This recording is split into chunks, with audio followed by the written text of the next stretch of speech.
Tumbling, the walls are crumbling down, and there's another riot in my heart.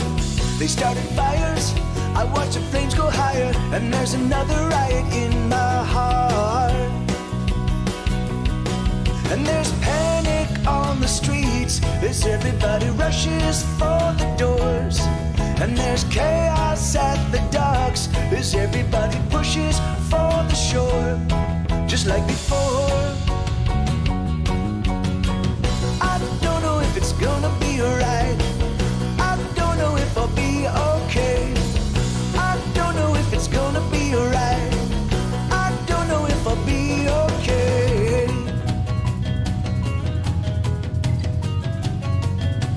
There's a riot in my heart.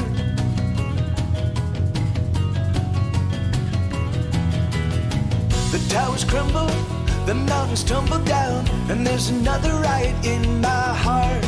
There's been explosions out on the ocean, and there's another riot in my heart. And there's panic on the streets as everybody rushes for the doors. And there's chaos at the docks as everybody pushes for the shore. Just like before, it's gonna be alright. I don't know if I'll be okay. I don't know if it's gonna be alright. I don't know if I'll be okay.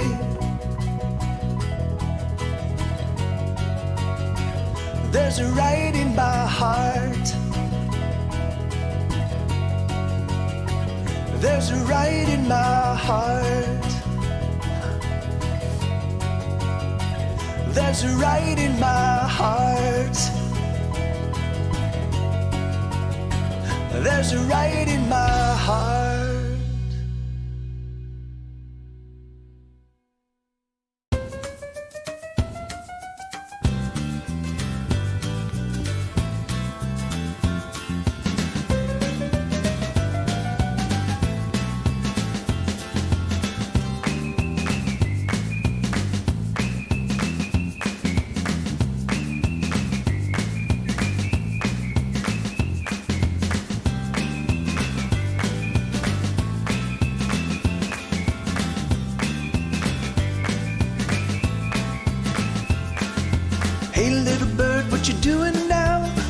So damn fine. The sight of you, it hurts my heart, and I wanna make you mine. Hey little girl, it's a much better world now that you have arrived. Hey pretty thing, what you doing now? Do you wanna take a ride? Hey little bird, do you wanna dance? 'Cause I've got a song for you. And in this song I've poured my heart, 'cause that's all that I can do. Hey pretty thing, if it makes you sing, then we're gonna get along just fine. Hey little girl, do you wanna dance to this simple song of mine? Come on little mama, let me be your daddy. Won't you love me madly from dusk till dawn? Come on little mama, let me be your daddy. Let me love you madly from dusk till dawn.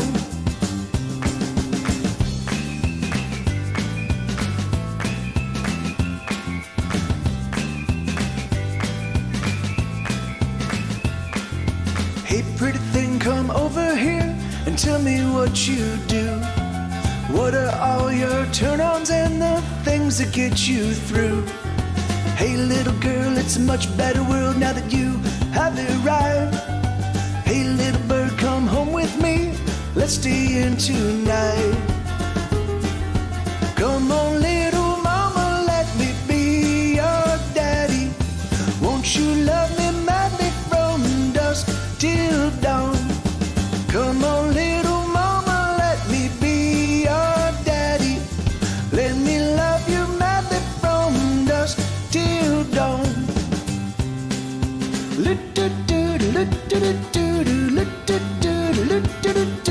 We will be you and me, two of us in love. We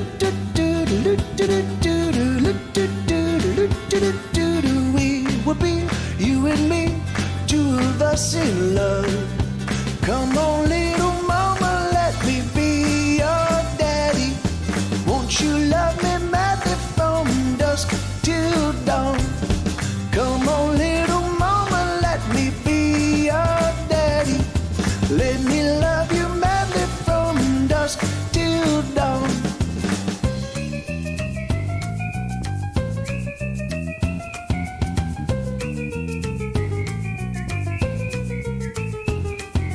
Come on, little mama, let me be your daddy. Won't you love me madly from dusk till dawn? Come on, little mama, let me be your daddy. Let me love you madly from dusk till dawn. Come on, little mama, let me be your daddy. Won't you love me madly from dusk till dawn?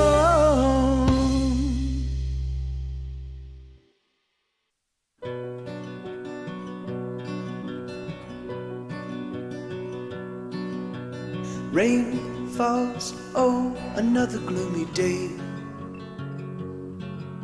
Some get out, but most of us remain in the cold, in the same rainy day.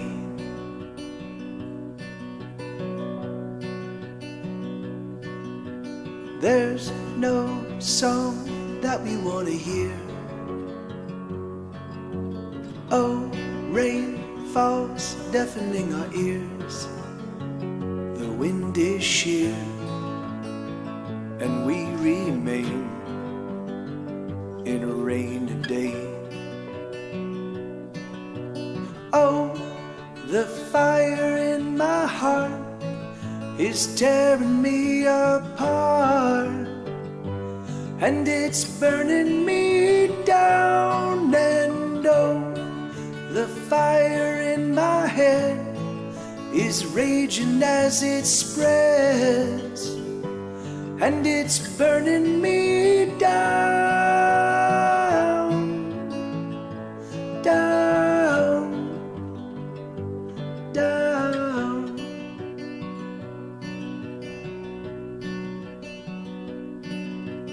Rain, it pools and gathers at our feet. The chill, it burns and we're left shivering. The clouds crowd in, drop freezing rain. Another rainy day.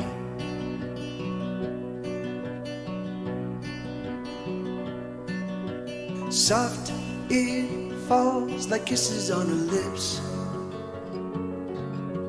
Cold as ice and splashes as it hits. It numbs our eyes, it numbs our face. This rainy day. Oh, the fire in my heart is tearing me apart, and it's burning me down. And oh, the fire in my head is raging as it spreads, and it's burning me down, down, down. Oh, the fire in my heart is tearing me apart, and it's burning me down. And hey, Zoe. the fire in my head All right. is raging as it spreads. Yeah, man. Hello. How are you doing? Isn't it? Oh, awesome. Thank you. Yeah, that's great to hear. You know, man, I have been in such serious. I've been on tenterhooks the entire, like, since I posted it on Friday. You know, I wasn't getting, you know, like, I mean, of course I didn't really make a big to do of being like, I'm gonna release it, but even so, like, I just put it out, and I was just overwhelmed with like self-doubt. But yeah, I mean, and thank you. You know, hey, Skulkerbat, how you doing, man? But yeah, it's funny because I feel like, you know, it's gonna, oh, hold on. And I need to turn the fan downstairs on, but I feel like, that all of my past decade has been really building up to this. Like, you know, my whole life, really, truthfully, ostensibly, but, or actually, in fact, not ostensibly, but in like, whether I realized it or not, you know, I think that there has been all of the understanding of the way that story beats and reveals work, and understand like a lot of stuff that I used in the film and TV business, I'm now getting a chance to employ with my music, and in terms of the way that I'm like the flow of ideas, you know, and so it's just really, really exciting. I hope, you know, because all I can talk about is my own music, and all I can really offer is my own perspective, and that's the only thing I'm an expert in, is my own music, you know, and I'm not, and I really don't have the, and that's great. And that was the thing, is like, I was thinking, like, you know, for me, I was thinking that it makes more sense to like, not like to go with less music, not no music, you know, like I definitely, but like between 4 and 6 songs, but then contextualize them in a way that hopefully gives them a little bit more emotional heft, you know, and that's, you know, and that's my, you know, that's the hope, and that's what I'm planning on, and that's what I'm trying to do. But I'm also like the next episode should be pretty cool, because I'm able to discuss kind of music in general, and I think the way that we process music and the way that we look at music, but also the way that I approach music, and what I'm trying to do with my songwriting, and whether it works or not, I don't know, and so I leave it up to the audience to kind of figure that out for themselves. But like, so there's a whole bunch of, for me, it's like, I'm you know it rather than talking down to the audience, I'm like talking up, I'm like here, this is all of these things that I think are pretty loaded and intense questions that I can't fully answer. I've got my ideas, and these are my thoughts on it, but I don't really have any answers. They are, you know, and so it's fun. It's fun for me to just kind of put, like, this is the stuff that literally I spend my life contemplating and worrying about and vexing, and getting vexed over, and trying to unravel, you know. Give me 1 second though, because I am literally melting. So I'm gonna run downstairs. I'm gonna turn on the fan downstairs so it won't be as loud as. All your songs have a good backstory, so it's great. And it's fun because for me, I think each song has multiple perspectives, you know, because there's the story, there's the story that leads into the song. There's the reason why I'm writing the song. There is the way that I tackle the unveiling of all of the attributes of the song. There's the theme of the song. So what I can do is I can do like something like My Doppelgangers and Me, which was used in the last episode. I could come back to that in 6 months' time, and I could talk about, I could build it into an episode that has to do with struggle and overcoming struggle, and sort of pushing on, and like, you know, or the, you know, and then I could just do a piano rendition, or I could do something completely different and reconceptualize it. So for me, what it means is that it allows me to like come up with new and fresh and exciting ways to reinterpret my music, and show that it's funny. I don't think I actually posted it, but maybe I did in my Patreon. I was talking about, like, for me, the way I don't think of music and recordings as necessarily catching a butterfly and then sticking a nail in it, you know, like putting it on corkboard and be like, here's my butterfly. It's, you don't actually ever capture the song, you capture the chrysalis from which the song sprang, you know. So the song will always exist as this thing in the ether that we can never really capture, but every now and again we can pin down the shell, you know, we can pin down, and that's each rendition, you know, and that's why you can hear a million different covers or a million different versions of one song, and each iteration sounds amazing, is because it's the idea of the song that's been captured, not, you know, like, I mean, it's or the you know. So anyway, so. Oh yeah, awesome, and thank you, and yeah, and so, and you know, and I know I've told it a lot in this stream, but I figured it would be fun. It would be fun to try to see if I couldn't squeeze some extra thought out of it, because I know I've told that story, but I haven't really kind of like, I don't think I really imbued in that story I've told here in the stream kind of all of my takeaways. So I was like, well, let me see if I can capture that. So give me 1 second though. Yes, I do. I need to turn on the fan and grab my water. 1 second. All right. Okay. Dun dun dun. Sue be doo be doo be doo be doo. Do do do do do do do do.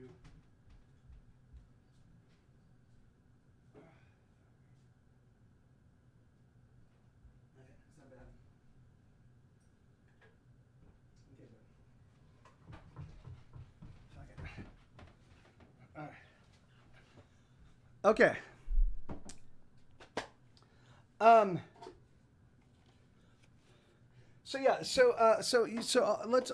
I'll play some music and then we can keep talking, because I'd like to pick your brains in regards to like some of the things I think I'd like to do with the podcast. I just want to get a sense of like, I'd like to just get a sense of kind of like if some of these ideas resonate or not. So I haven't tuned up this guitar. Give me 1 second. I did get a chance to get a little practice in before the stream, but I didn't do a lot of the maintenance stuff like tuning up my guitar, which I should have done, but I was busy getting episode 2 sorted out. I've got episode 2. I've got the songs identified. I've got the narrative thread laid out. I've got like the beats of the story. Not all the beats, but most of the beats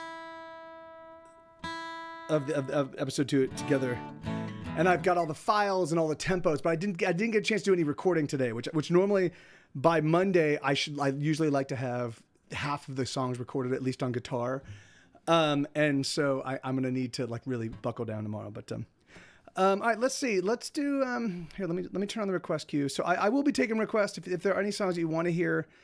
You will be able to request them in right now. Here you go. Okay, and then I'm just gonna play some songs that kind of strike my fancy while we.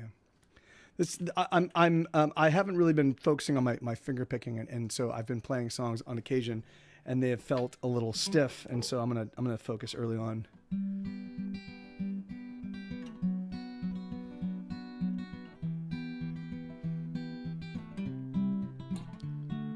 1, 4, 3, 2, I'm gonna cast a hex on you. I'm gonna tie you up with string and carry you into my dreams. 5, 9, 7, 8, oh, there's no need to hesitate. Oh, come with me, oh, take my hand, let's dance along this bramble path. Oh, come dance down the bramble path. Should you catch your skirts, I will free you from the fetters. Oh, 2, 6, 7, 9, oh, let's arrive in the nick of time. Let's you and me never be worried about our worries. Oh, where we go is the place where we will be. But I don't care where we end up, my dear, so long as you're with me.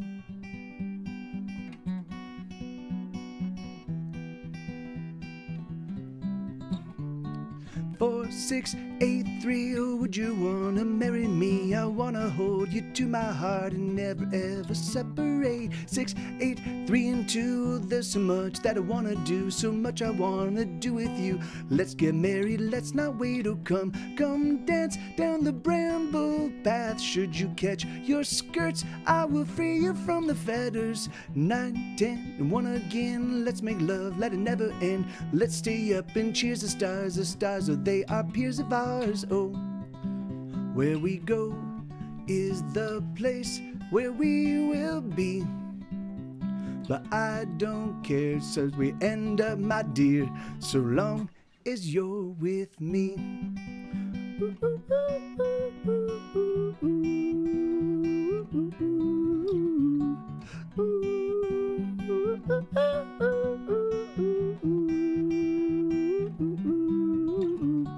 One, 2, crash. She'll kiss my arms and hug my chest. Oh, 5, 9, 8, and 4. I've never loved so fierce before. 10, 3, 6, and 2. I love every little thing you do. Oh, come with me. Oh, take my hand. Let's dance along this bramble path. Oh, come dance down the bramble path. Should you catch your skirts, I will free you from the fetters. Oh, come dance down the bramble path. Should you catch your skirts, I will free you from the fetters. Oh, where we go is the place where we will be. But I don't care where we end up, my dear, so long as you're with me. There we go. Yeah, that wasn't too terrible. Hey, man, good to see you, man. Amigo, how you been? It's been a while. I mean, you were here within the past couple of weeks, but then I hadn't seen you in a while, man. But it's great to see you a couple of times. And how are you doing? So I'm gonna keep playing some fingerpick songs if you guys don't mind. I mean, if there are requests you want to hear, I will definitely play them. But otherwise, I wanna just see if I can't just kind of get some of the fingerpick songs. I'll just play a bunch of the new hits. Here, like this one. No, actually, here, let's do this one first. It's a song called White Noise. I'm good, man. I'm amazing. I'm working on a big new project, and that's always exciting for me. You know, there's something about, and the response has been for the most part favorable, which is awesome. And so for me, there's something about having something that I can work for and sink my teeth into and feel like I'm doing something productive that always gets my spirits up, you know. Stuck in the soundtrack of somebody else all alone. All you wanna do is make your way home. Stuck in a song with words you've already heard, with melodies that warm but never quite burn. Give us the fire, give us a fire, give us a fire, or nothing at all, or nothing at all.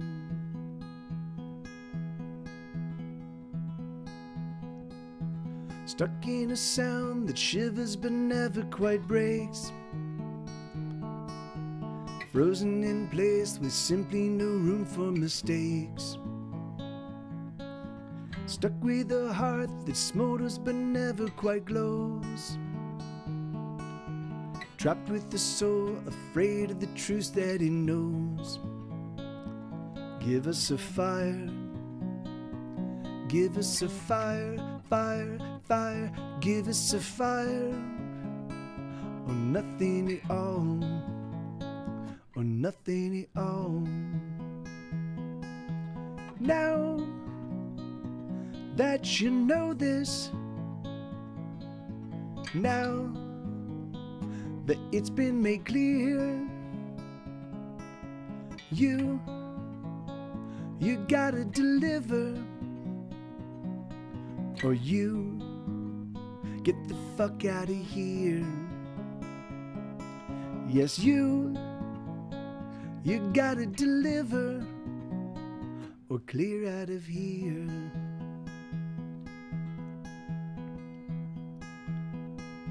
Stuck in the soundtrack of somebody else, there's no doubt. All you gotta do is claw your way out, out, out. Stuck in a song with words that perplex and confuse. Toss them away and use your own personal truths. Give us a fire, give us a fire, give us a fire, or nothing at all. Give us a fire, give us a fire, fire, fire, give us a fire, or nothing at all, or nothing at all.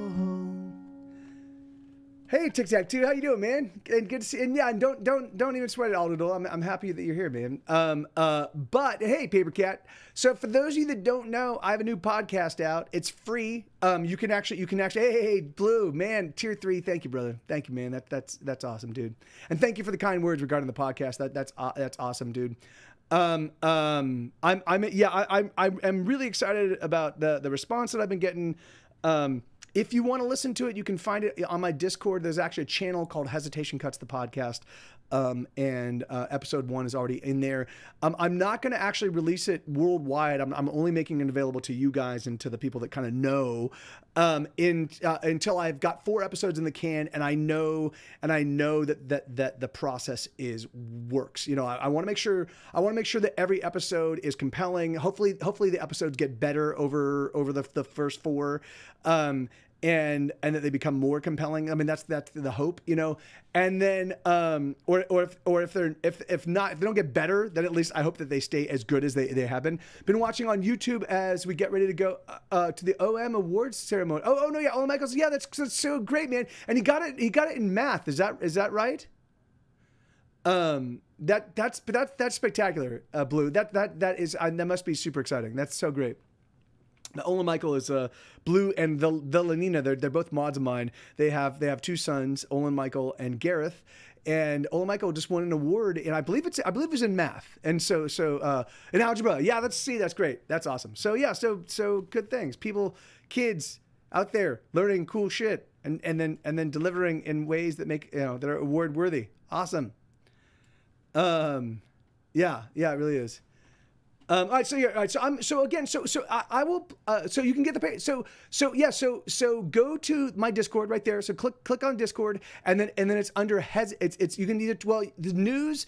If you check news, that's where the non-final version is. I put that out on Friday, and then I finalized it. So if you just look at, there's going to be #hesitation-cuts. If you just click on that channel, the final version's there. And what I did with the only difference between the final version and the original version is I just changed some levels. Okay, awesome. Yeah. And so you can download it right there. I am gonna make when the time comes. I think I'm gonna make the full versions, like lossless versions. So they're gonna be WAV files. They'll be about 60. I think they're about 60 gigs a piece. They're like a gig a piece. Like they're pretty huge. They're 30 minutes of So that's an MP3 and the MP. Hey, how you doing, Craig? Good to see you, brother. Awesome, man. I'm excited. Yeah, the MP3s are not huge, but you can also stream them to Twitch. Yeah, I mean, I could. I maybe some Amish lad. I think that I'd like to seriously fence off. There's definitely all going to be funneled.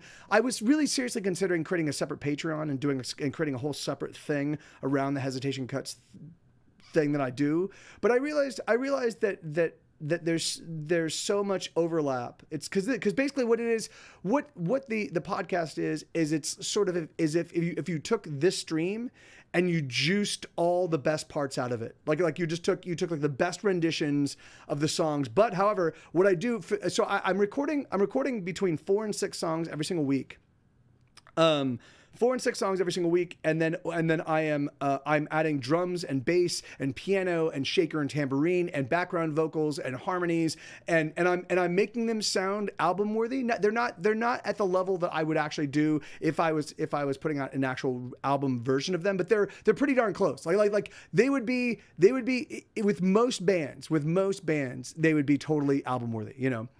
And then, that's exactly right. And then, so yeah, in fact, that's exactly right. It's a little aperitif that, so for me, one of the things I realized is I now have 488 songs available on Spotify. 488 songs. So I understand that it's really difficult for people to just, if someone doesn't know the band, it's really difficult for them to figure out where to jump in and how to digest the music other than going through a months-long process of just kind of discovering all my music.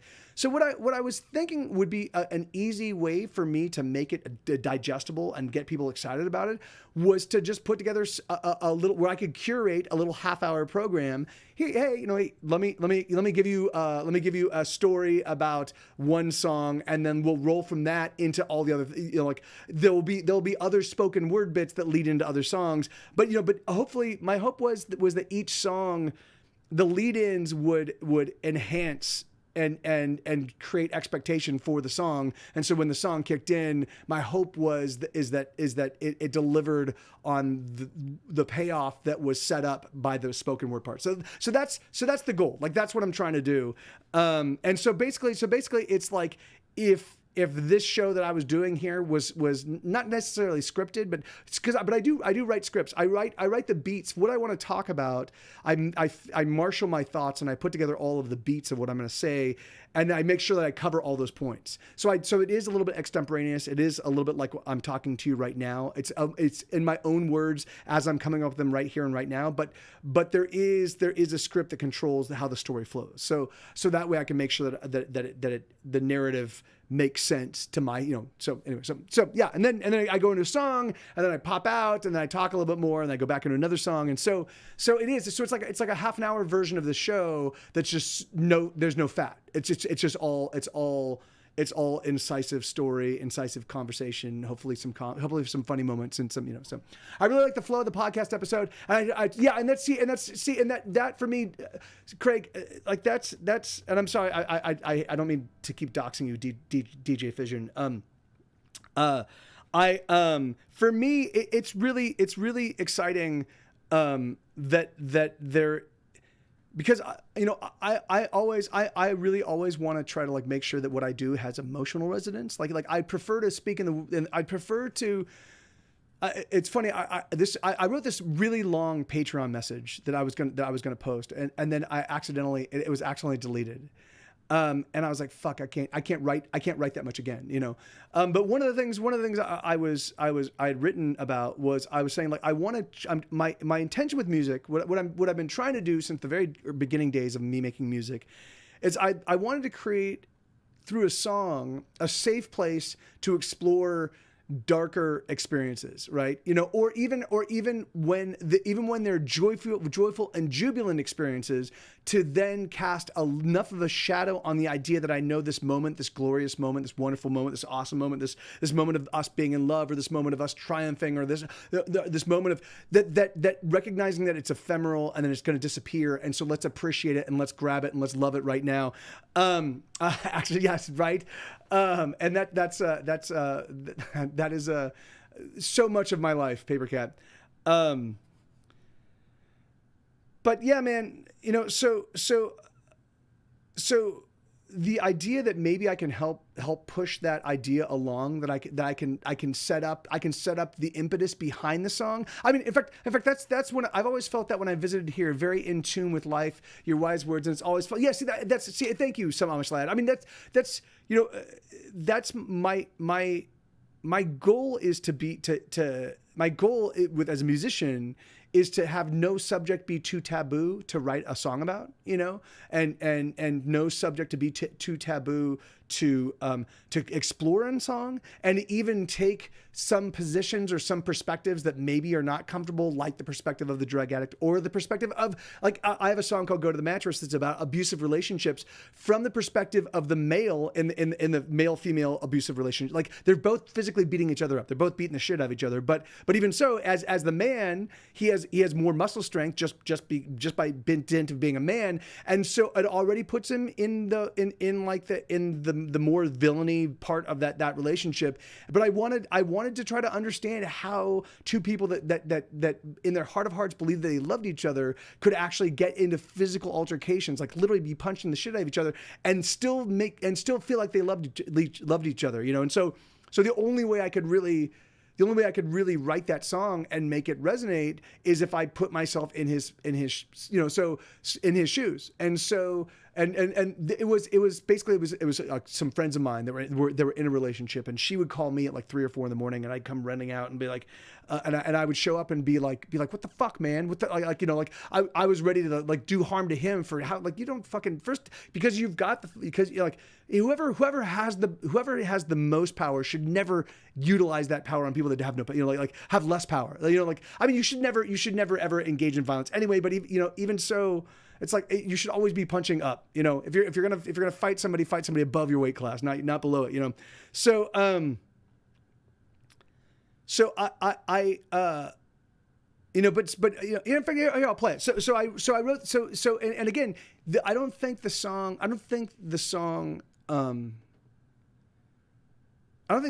finds a solution for it. I don't think the song says. I think it just kind of tries to capture the fact that like I try to humanize the people engaged and involved in this thing. So here,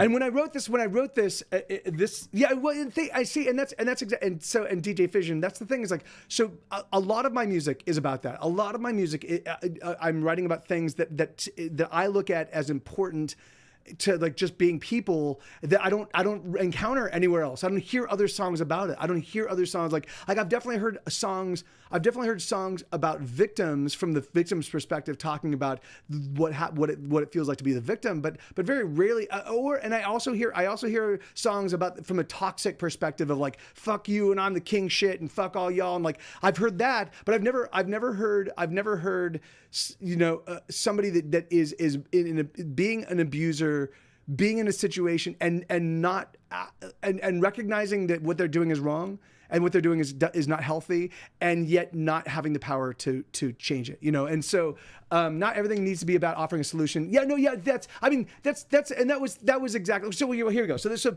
when I wrote this, this little instrumental line, it's supposed to be her falling into chaos and then him falling into chaos. So this is her, and then him.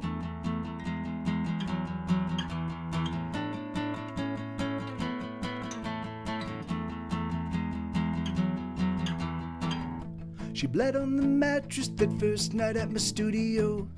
I panicked, but she said, baby, don't you know, the blood is much thicker than water. I nodded, but I don't think it got her.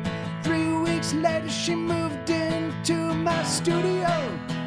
All she brought was a stereo, a broken stereo, and a picture of me that she put at her bedside.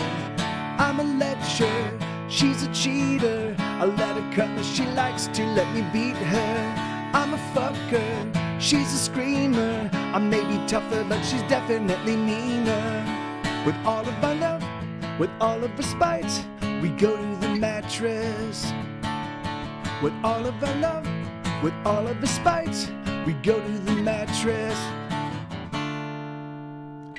As I slept, she burned me so I broke her collarbone.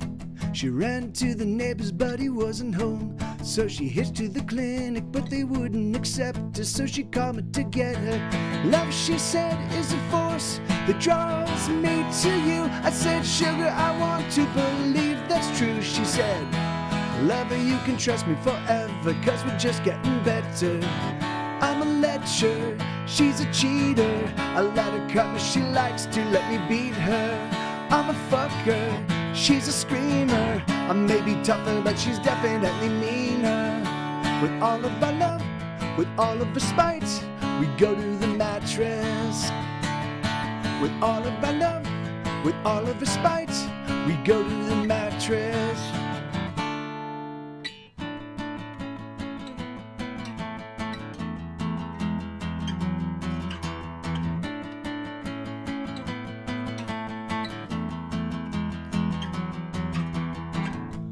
I never knew she could be so cruel. I never knew she could seem so beautiful to me. I never meant to hurt her at all. Push came to shove and she was falling down. I'm a lecturer, she's a cheater. I let her cut me, she likes to let me beat her. I'm a fucker, She's a screamer. I may be tougher, but she's definitely meaner. With all of our love, with all of the spite, we go to the mattress. With all of our love, with all of the spite, we go to the mattress.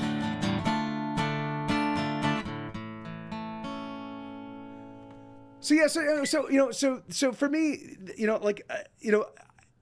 that song when I originally wrote it, I was like, should I even play this song? I don't even know if I should bring it out to people, because it's about abuse. It's about an abusive relationship where obviously both of them are beating up on each other, but it's obviously, hey, Brendan. yeah, I do. Yes, it is.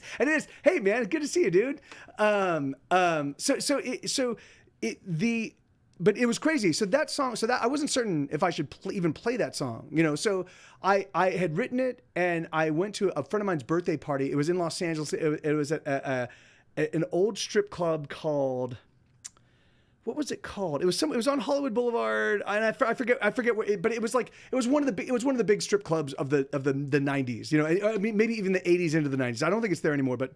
So a girlfriend of mine was having a birthday party there, and so they had rented the downstairs room, and we were all just kind of passing the guitar around and playing songs, and kind of just doing a little impromptu show with a bunch of songwriter friends, and it was all musicians hanging out in this place, and so I introduced that song, and the girl, and I really felt that writing a song about an abusive relationship from the perspective of the guy of the guy in that relationship, I was afraid that women were going to be like, that's fucking terrible, and she came up to me and she was like, wow, that song was really, really powerful, and she's like, that's one of my favorites of yours, and it was at that moment that I realized, I was like, oh, that's awesome. Maybe I should look for more areas of, because the response was uniformly positive, and everybody came up, and so I was like, maybe I should look and explore other parts of the darker ends of the the psychic swimming pool,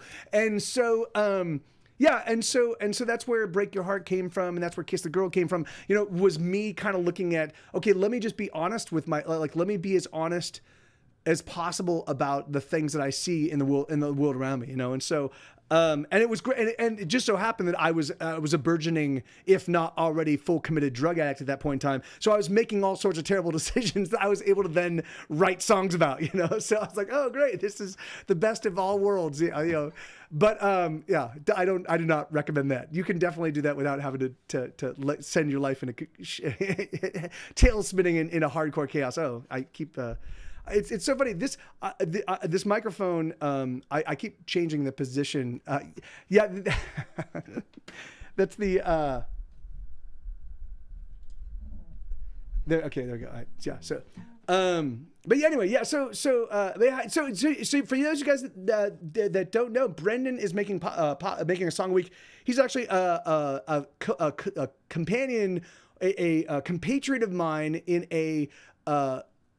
It's a Patreon. So we're all of us. So there's a bunch of songwriters on Patreon that have got together. Patreon kind of helped put together a group of people that have like interests and similar things to kind of get everybody to just it's called an A Club, which stands for Accountability Club. I think it stands for Accountability Club, which is funny because for me, I don't have trouble making stuff, but it's all of the other aspects of the music business that I've really kind of struggled with is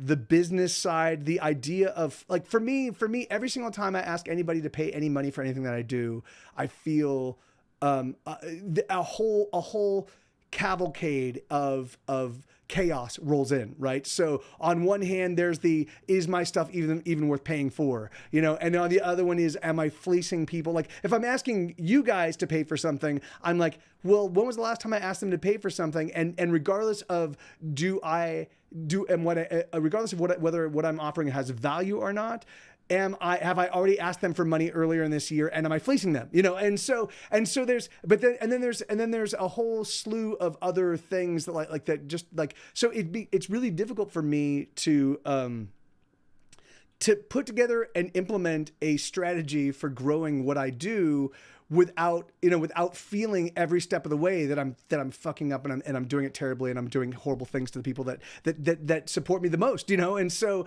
I figured it'd be nice to like have other people that are in a similar position doing the similar things, just to kind of talk this stuff through. So I didn't know a lot about that. I didn't know that about you, Mike. I have a lot of respect for you, but I have more for having the courage to write and talk about those aspects of you. Thank you. Yeah, I mean. Hey man, is that Freedom Rock? Hey Yeah, Dawson, man, how you doing, turn brother? it up, man. Good to see you, man. It's funny that it's because I don't. There's a lot of my life that because I talk about. I'm pretty much an open book. The only thing that I don't really talk about is my personal family, like my close family, like my sisters, my mom, my dad. I don't talk that much about. There's certain aspects of that family, and here, and of course now with Isabella and with the puppies, and like there's going to be certain aspects of this life that I just I'll never share, because there are parts of me that I need to make sure that are mine, But for the most part, literally 98% of me is an open book, and the more brutally honest I'm willing to be with you guys and myself in regards to my behaviors and what I've done in the past, the better it is for my art, and the better it is for maintaining a sense of authenticity that I think is critical to at least the way I do things. There have been a handful of times, like VKFD, some of the stories I've told regarding my music were built on little white lies. I would do a confluence of 3 or 4 different happenings, and I'd make it one thing just for ease of telling, but ultimately it was a lie, and so I slowly but surely unraveled all those, and I'm like, okay, no, this is the real story. It's not, and again, the stories are not as compelling, but they're real, and for me that's important, because I want to. Life is already such a son of a bitch. And there's already so many people that give me left and right, day in and day out, every single day, just bullshit. People trying to sell me stuff. People tell even my dentist, my first dentist I went to, they tried fucking stealing money from me, and I'm like, which is crazy, because they knew that I could just go out. I could first off hop on the internet as I was talking to them, like literally as they're explaining to me how much these things are going to cost. Even though I have insurance, as they're explaining to me, I'm checking out the prices for people uninsured paying for these things, and I'm like, guys, it says it's $100 less. If I do it without insurance, it's gonna be $100 less. And they're like, and I'm like, yes, just go away. I'm done talking to you. Like, you're trying to steal from me, knowing that I have the repository of all human knowledge in my back pocket. You're still trying to steal from me, like, really? And so, yeah, and they stopped calling me. Like once I called them on it, they stopped pursuing me. And I'm like, yeah, because they knew I was gonna hold them to account, Another fun fact about Mike is, before he was a musician, he won a golden ticket. That is true. But I did have to leave because I did get shrunk, and now I'm my size. I used to be 11 feet tall, and the medical fleecing is, and that's and I don't want to. But again, so for me, there's so much prevarication and so much bullshit and so much like lies and misdealings and sleight of hand, I want to know in my life that it's possible for someone to negotiate the fucking murky waters that is living and be able to get through it. I can't, I'm not as straight as an arrow. I fucking like someone that obviously doesn't look amazing in something, but I can tell they're really excited about wearing the thing that they're wearing, and and it looks a little weird to my eyes, but I can tell that they're super excited about wearing it. I'm gonna be like, that looks fucking amazing, because that's just because I want them to. I don't want to rain on their parade. I can tell, and so does that make me a good person? I don't know, but the thing is like. But that's just the way I read that situation. That's the way I'm going to behave in that. But other than those kinds of things, other than those little moments where where I have to do a moral judgment thing, and I say other than that, I try to be, and particularly with all my art, I try to be as honest and as straight ahead as possible. Let's see what happened. Oh, hey, Joshua Sigmund, thank you, man. That's awesome.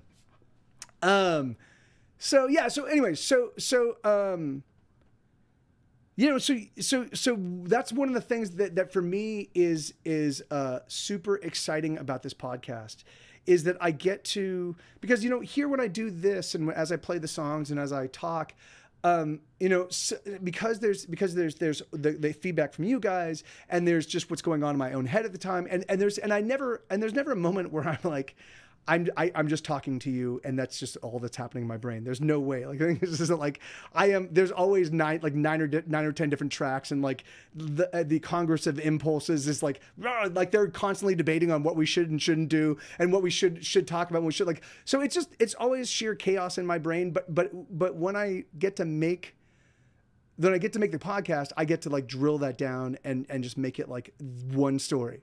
And then the great thing is that for me, so that's one of the things is, for those of you that don't know, the podcast, I'm putting out 4 to 6 songs that I'm recording every single week. So they have drums and they have guitars and they have double, like the guitars are like they're done with all of the level of craftsmanship that I can do. So the guitars sound perfect. They're left and right channel. I mean, if you're an engineer, you're going to be able to hear little flubs here and there, because I can't spend that much time getting everything 100% perfect. But to the average ear, it's going to be beautiful. And I'm doing that 4 to 6 songs a week, and then I'm also doing the spoken word podcast. And the reason why I want to do this, first off, because it'll be awesome to do, and second off, it'll be really fun for me to work on the arrangements. So Dawsony, are you aware of it? It's available right now. If you hop in my Discord, you can pull it. It's under Hesitation Cuts. So it's hashtag hesitation -cuts. It actually truly says hesitation -cuts the podcast. But you can find it if you just look at the hashtag hesitation. Click on that, and you can download episode 1 right now. Only you guys, and only the people, only my Patreon folk have access to the early episodes. I'm going to be recording 4 episodes to make sure it's sort of my proof of concept. So if after episode 4, I feel like I can easily assemble these podcasts, and they feel like I'm still waking up in the morning excited to do them. I do. What you don't know? I have no idea, man. I have no idea. Can someone type !Discord or here I'll do it. All right, there you go. Oh, thank you so much, Amish lad. So yeah, click on that, Dawsony, and you can join the Discord, and you can listen to the podcast. And I would love feedback. I mean, I think I'm already committed to this first episode, but I definitely would. I mean, one of the things I'm going to be doing is I'm going to be putting out the first 4 episodes, and then what I'm going to do is I think I might do it via Instagram, because they've got really easy polling. So you might want to hop on my Instagram. But hey, thank you, dude. Thank you, brother. That's awesome, man. That's awesome, dude. Thank you, brother. You might want to hop, because what I think I'm gonna do is I'm gonna create a poll each week. And I'm going to give you 4 different options, or I don't know if it's going to be 4. It might be 2 or 3, but I'll give you some options in terms of like what you want me to discuss, because I write so many songs that are based on certain themes. And I write so many songs based on certain subject matters, like money and money struggles have been a big issue for me during my entire life. Career frustrations and feeling like I got so close, I'm getting so close. Oh shit, it all fell apart. Like that kind of stuff has been a constant thing in my life. Heartbreak. I mean, obviously broken relationships and and troubled relationships, because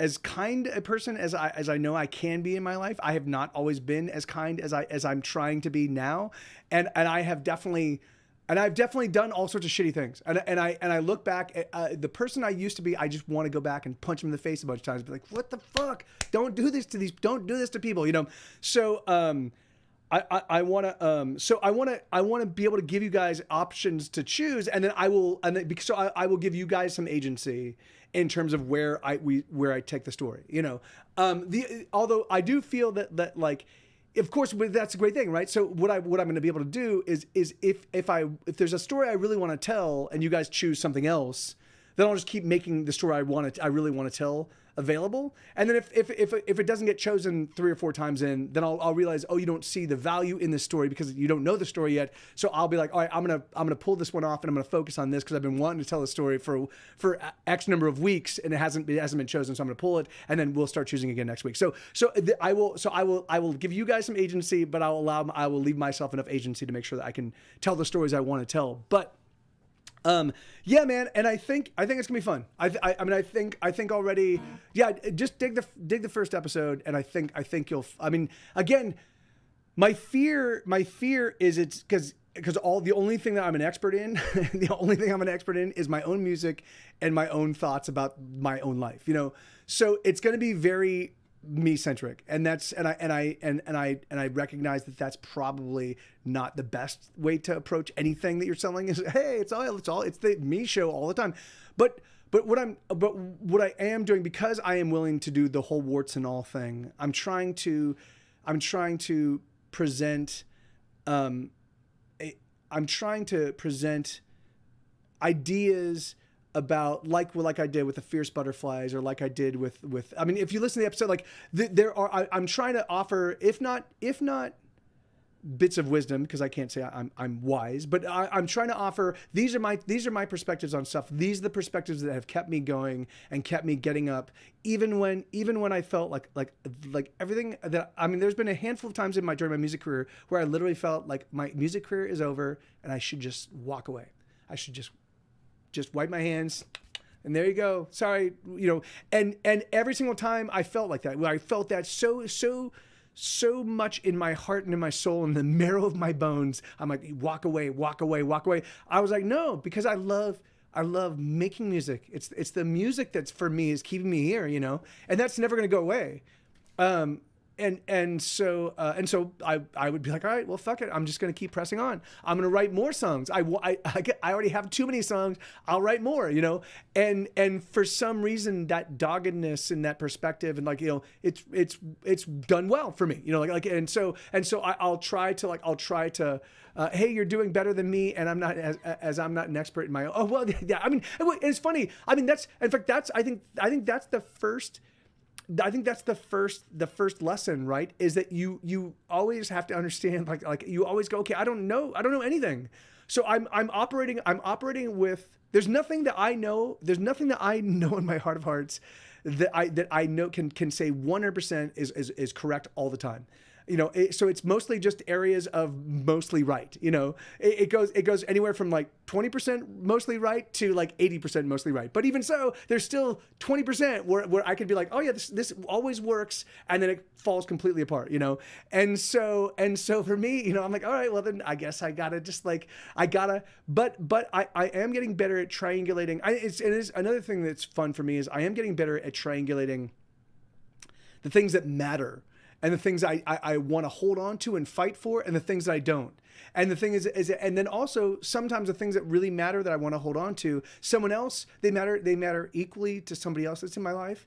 And maybe I can let go of those things and let them have their way, because as much as it matters to me, it doesn't matter more than they do. And so I'm getting better at qualifying and judging and evaluating all that. And so it's making for an easier road. it's not bump free. It's not a smooth asphalt, but you know, but it's no longer driving down a like a riverbed, like a fucking rock laden riverbed. Thank God that, you know, so I have a degree in what I do, and I still have no idea what the fuck. Yeah. See, that's, and that's, you know, I mean, that's the thing is I spent my whole life, but particularly my whole life, as a musician, really kind of like looking at, okay, well, what do I think about things so that I can turn it into song? You know, how do I feel about certain things, and why do I feel about them, and why, and if I feel about them in a way that I've never heard anybody else talk about, let me see if I can turn that into a song, you know? So a whole part, like, it's funny. I think there is, for songwriters, and Brendan, if you're still here, maybe you can chime in on this, but like, I do think that for songwriters, there is an element of you know, a philosopher, you know, like a poet / philosopher, that, you know, like you have to find, because you can't write the song that 90 other people, and that's the frustrating thing for me, because that is most people that I run across. They put these beautiful songs together, and they're incredible musicians, and then they write their lyrics, and I'm like, oh, this is fine, but it's something that I've heard 100,000 times, So you put all this work in on the music side, and then you didn't spend as much time contemplating the language and what you're saying, And so for me, because the lyrics are equally as important.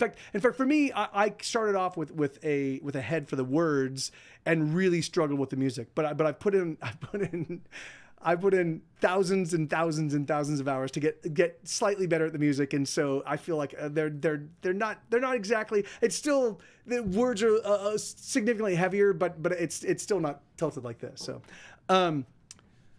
yeah, I mean, I can't agree with that 100%, DJ Fission, because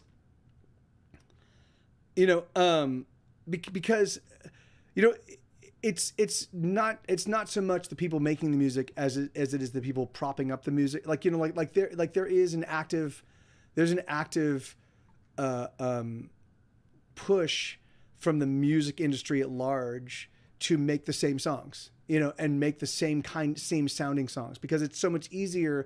It's so much easier to sell the new hit if it sounds very similar to the old hit, And so they don't really want, I don't know if anywhere in the near immediate offing, if there is going to be another Nirvana revolution, or another hip hop showing up on the scene and kind of because they're getting a lot more talented at manipulating what people get excited about and what people hear, and the way that they distribute and I mean, the thing is it really, truthfully, if I had $2 million just to throw away, my music career would be wildly different than it is right now. Because the thing is that because really, you can take something that is ostensibly catchy and just keep throwing it at people, and at some point in time, it becomes people's favorite. Familiarity, even though it can breed contempt, usually familiarity just breeds enjoyment.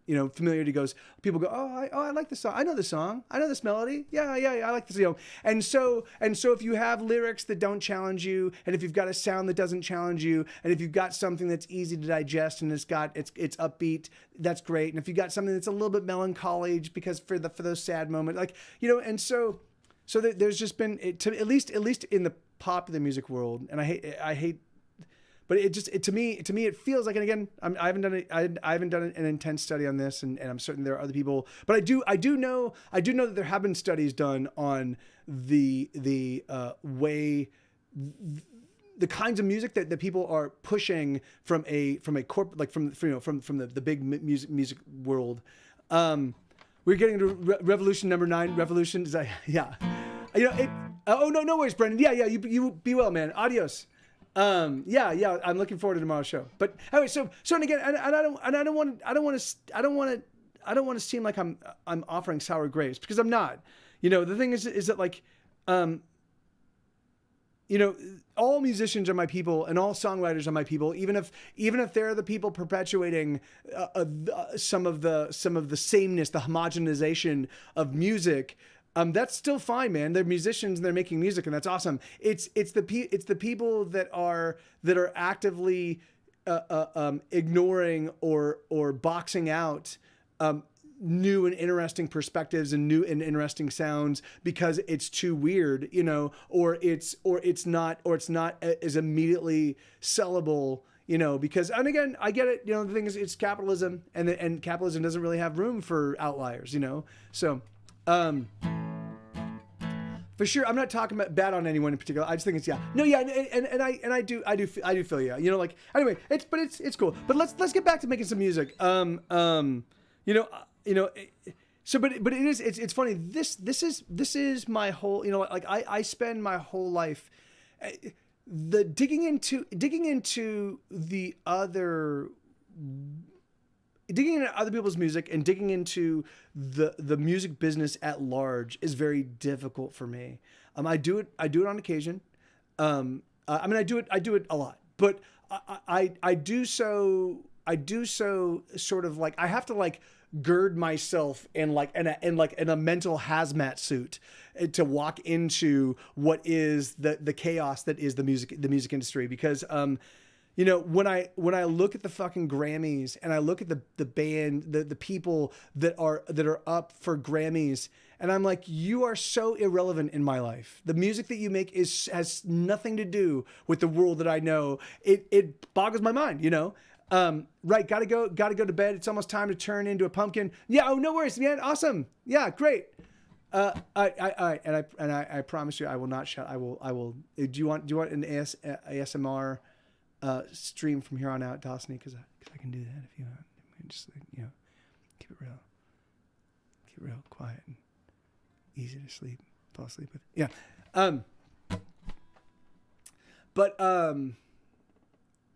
So yeah, man. Anyway, let's get some more rock and roll in. Well, the ratings of those award shows seem, amen, right? That definitely does. That seems to my mind like why to me it seems like they'd much rather well, and hey, Jared, hey man, brother, hey, tier 3, thank you, dude. How you doing, man? Good to see you. Jared, are you aware that I've got a new podcast available right now on my Discord? It's under the Hesitation Cuts. There's hashtag Hesitation Cuts. The podcast is the channel in my Discord. You can download episode 1. I'm not certain if you're aware of that. I didn't really make it too well known. I was talking about it in the stream, but that was all I did. So, but it is available. It's not, the podcast is not yet going live to the entire world. But yeah, man, and I think anyway, I will say the response so far has been uniformly favorable, which is awesome. But okay, what do you guys want to hear? I'll play your requests. I really wanted to do finger pick songs because I've been feeling a little bit stiff, but I can do whatever. I can play Beatles songs. I won't Karu 69. I can play songs that with Beatles like chord changes or Beatles like melodies, but I'm Mike TV of the band Get Set Go, and I only play my own original stuff because I have just under 500 original compositions that I currently play. I've written between 1,000 and 2,000 songs over the course of my music career, so I don't really have a need to play other people's music. So. But anyway, you're totally welcome to stick around if you like. But yeah, unfortunately, I don't play Beatles songs. So I mean, I do love the Beatles, but I just don't play them. Revolution number 9. Let's do. Shall we do for Paper Cash? Shall we do Erase Me? This is a new one that I know he really digs. So let's. And it's fingerpick tune, so. Oh, there we go.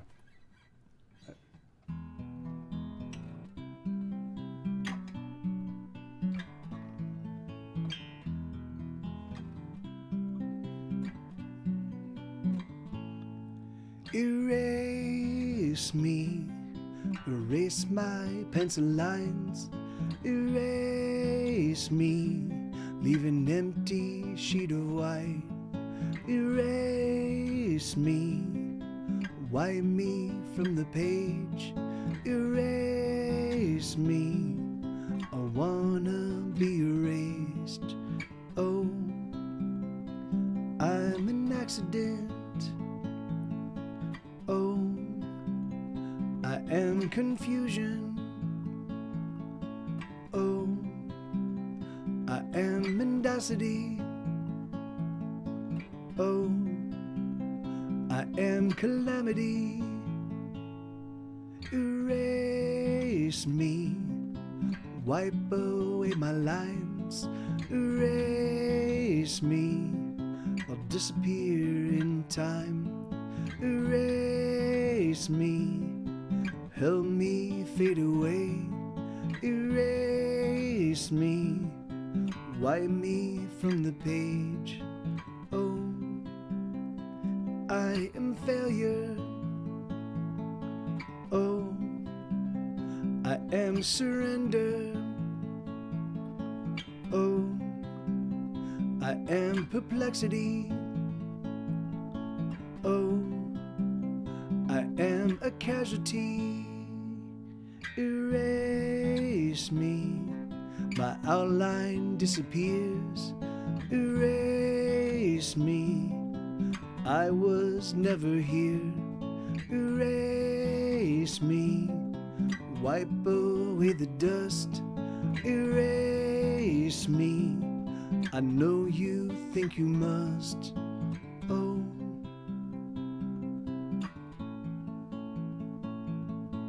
oh,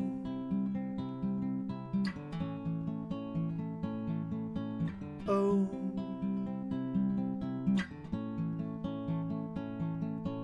oh. Erase me, erase my pencil lines. Erase me, leave an empty page of white. Erase me, wipe me from the page. Erase me, I wanna be erased. Hey, which is more of a, I'll play that right next. Oh, there's Sue. Sue, no fucking barking, dude. I'll play that next. Let me just review the the chorus on this song. So this is a song called Wicked Thoughts. I'm so full of wicked thoughts.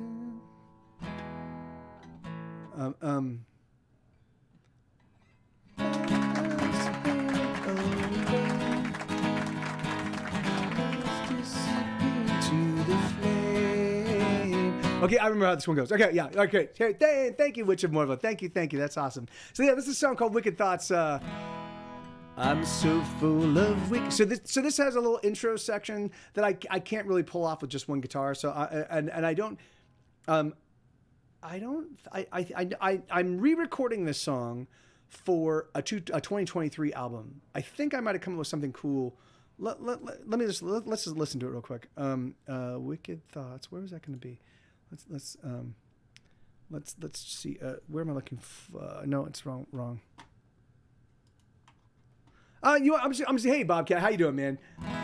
Yeah, everybody. So Witch of Morva is new to the stream and just said hello. So welcome, Witch of Morva. I'm so full of wicked thoughts of you. There's so many wicked things that I wanna do. I wanna do. Oh no! Oh yeah. Let me just review this one. No, that's not right. Hold on. All right. Let's see.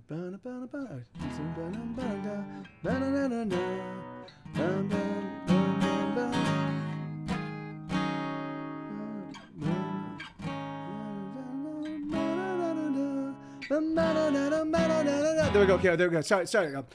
I'm so full of wicked thoughts of you. There's so many wicked things that I wanna do. I wanna make you scream my love in utter ecstasy. So lover, come home soon, come home to me. I'm so full of wicked thoughts, I cannot turn them off. My brain is pornographic love, I cannot make it stop. I wanna feel you tremble, I wanna make you feel you right. So lover, come home soon, come home tonight. Oh, I wanna do so many dirty things. Yes, I wanna do so many dirty things. I wanna make you scream, I wanna make you sing. Oh, dirty things.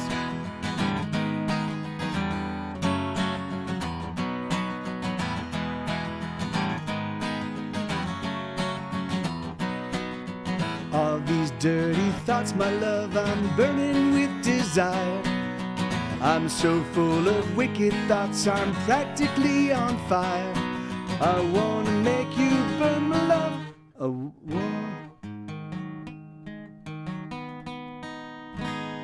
I wanna make you burn my love in utter ecstasy. So lover, come home soon, come home to me. Oh, I wanna do so many dirty things. Yes, I wanna do so many dirty things. I wanna make you scream. I wanna make you sing. Oh, dirty things. Oh, let us burn away. Let us disappear into the flame. Oh, let us simply melt away. Let the friction of our bodies burn away.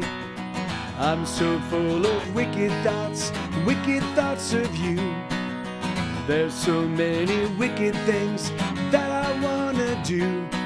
I wanna make you scream, my love, in utter ecstasy. So lover, come home soon, come home to me. Let me just, this is not the right. That's the chord. I'm so full of. Is that? I think, yeah, okay, yeah. Anyway. So yeah, thank you, Bob. Okay, yeah, so that's a song called Wicked Thoughts. I haven't played that one in a little while, obviously, so that's why I was kind of figuring that out as I went. But yeah, I do like that song. It is fun. It's and yes, and it is so I do have, if you want sexier songs that are a little bit more like that fit the, like, because I usually what I'm known for, what my band, Which of Morva, is known for, Get Set Go, is I take sing-song melodies, I just put very dark and very adult lyrics into sing-song melodies and make them catchy. I write earworms that people go, why am I singing this? I shouldn't be singing this at work. Why am I singing it? And so, yeah, that's my milieu. My bailiwick is making people sing along to songs that they should not be singing along to, ever. They should not even be hearing those words, and yet they drill into your brain. So yeah, but that was the last request I got. I can go back to playing, but let me. Where's that doesn't.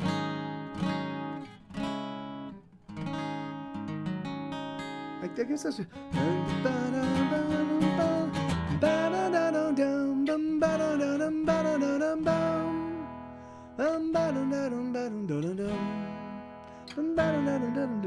Oh, speaking of which, so by the way, so the newest. So I just launched a new podcast.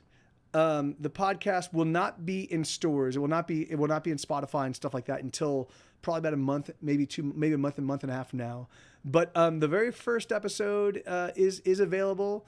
And I'm going to put out because basically what I'm doing is I'm doing a proof of concept. So I'm going to do 4 episodes and make sure that each episode, I don't mind if the episodes remain as compelling as the first one, but my hope is that they get better. My hope is that as the narrative continues and as the show progresses, it becomes even more compelling. But if it stays the same, that's all right. So all of this is grass. All right, so I can do that one. So this is a song I co-wrote with my chat. I had a regular in the stream, Jamie Lawrence, who is a regular in our stream. She had bought some goats, and hey, thank you very much, Witch of Boy. Yeah, me too. It's my new big pivot, and it's gonna require an enormous amount of work. But it's also gonna be a lot of fun. So, hey, Boone, how you doing, man? Magical Objects has a degree, so he's gonna be guesting on the podcast. He's gonna be doing a song and kind of joining in the narrative structure that I've set up. So that's gonna be pretty exciting. We're still figuring out when we're gonna do that, but bum ba dum bum ba dum ba dum ba dum ba doodaloo bum ba ba dum doom ba ding a dum bum ba da doo ba doo ba doo ba da ba da ba doom bum ba dum bum ba doom ba doo ba ding a doodaloo bum ba ba da ding a ding a dum bum ba ba da boom ba doom ba doom ba da ba da ba dum bum. Sit down, let me sing you a tune about the goats I bought the 21st of June. I heard that they could save me time by eating this fast-growing grass of mine. But on that black, unwholesome day, I had no clue what had come my way. With curved hoof and curved horn, the devil birthed in mortal form. Oh, these goats, they will be the death of me. If you're up there, Superman, rescue me. Bum ba dum ba ba doo ba doo ba ding dong ba dum bum ba ba doo doo ba doo doo big ba ba doo doo ba ding ding da ba doo ba ba doo boom bum ba dum bum ba doo ba doo doo ba dum bum ba ba doo ding ding dong zip ba zip ba boom ba doo ba ba ba doo doo. They started off oh so sweet, sucking my finger like their mama's teeth. But the moment that I walked away, they screamed like hell the whole damn day. They ate my shirt and my homework, they ate the fence, these goats are jerks. And then they ran around the neighborhood, destroying everything they could. Oh, these goats, they will be the death of me. Oh, who, the death of me, why'd I lose my lyrics? If you're up there, Superman, rescue me. Here we go. Oh no, I'm in trouble. Everything around me's going wrong. All I own is now rubble. So all I can do is sing this song. Bum ba dum ba ba doom ba doo ding a dum ba dum bum ba ba doo ba dee ba dum zip ba zip a doo bum ba doo ba loom bum ba ba doo ding a ding a ding bum ba doo a doo ba doo ba doo bum ba ba doo dee doo ba doo zip ba zip a doo bum ba doo ba doom bum ba ba doo dum. Oh, they jacked my car, the cops took chase, they parked it in illegal space. They drank my booze, smoked all my weed, installed Windows 10 on my PC. They knocked over a liquor store, started an unwinnable war, got themselves some kryptonite, and Superman, he died tonight. Oh, these goats, they will be the death of me. Now tell me who, oh, who will rescue me? Oh, no, I'm in trouble. Everything around me's going wrong. All I own is now rubble. So all I can do is sing this song. Bum ba dum bum ba doom ba doom ba ding ba dum ba dum bum ba ba ding ba doom ba doom ba doom zim bop zibbity bop ba diddle doo bop ba ba doom ba doom. So here I sit, the sky's aflame, and to the goats I am still a slave. But the one thing that really chaps my ass is all they left us was the grass. So yeah, so so the goats were purchased just to eat the grass. You know, like hey, they'll be like automatic lawnmowers, which apparently happened. So Jamie, she bought 2 goats, thinking that they were gonna keep her lawn in shape, and instead they just terrorized because she has a bunch of other animals, and the goats terrorized all the other animals and did not eat the grass. And so we were like, all right, we'll turn that into a song. No, thank you, sweetheart. The Law of Diminishing Returns. All right, I'm gonna play this one in a hot minute too. This is a fun one. It's the great pumpkin. He's rising up out of the pumpkin patch.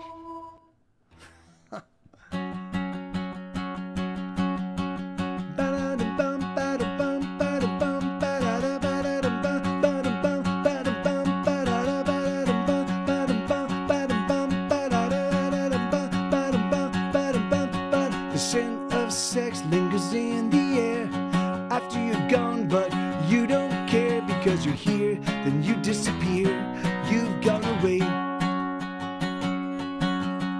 I find your bra underneath my bed, it reminds me of something that you said when you were here, but you disappeared, you went away. I scratched some quarters just to buy some food, I don't have the money to be into you, I can just barely afford to pay my way. If I had money we would fall in love, but I don't got money, so we settle for lust, and nothing I can say can convince you to stay. I understand understand that I am poor, so I am asking for nothing more than you for an hour or two.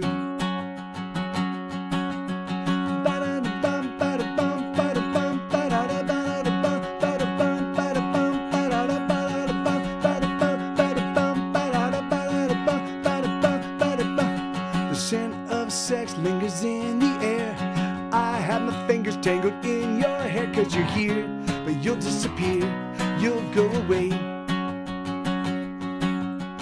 I saw you talking to some other guy, and I understand it's just a matter of time, and it's clear that you'll disappear, you'll go away. I scratched some quarters just to buy some food. I don't have the money to be into you. I can just barely afford to pay my way. If I had money, we would fall in love, but I don't got money, so we settle for lust. And nothing I can say can convince you to stay. I understand that I am poor, so I am asking for nothing more than you for an hour or two.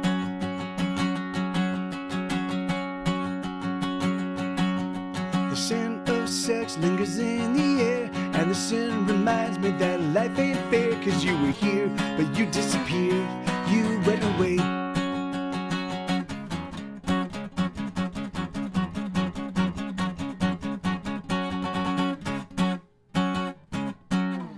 Something like that. Anyway, yeah. I haven't played that little ending. It normally goes. The actual album version of that song has a really epic, cool, like big Titanic ending that I try to approximate on the guitar, but I failed miserably on that rendition. But my pleasure, Bobcat. I like that one a lot, and I haven't played that one in a hot minute. But no, yeah, and Isabella, I did respond to you. I don't know if you heard, but yeah, I did say that no, thank you. I don't want tea. Thank you, though. About a cookie? No, I don't want to eat. I mean, I've got water here, and I don't want to. That's the only thing I want to put in my system while I play. I like this one. This is a fun one. In fact, I'm gonna add a little room sound on this one just for the whistles. Check. Oh, there we go. Let me bring it down a bit. So this is a song called "A Prayer to Doctor Who." It goes like this. What? Nope. There we go. I was like, why is it so low?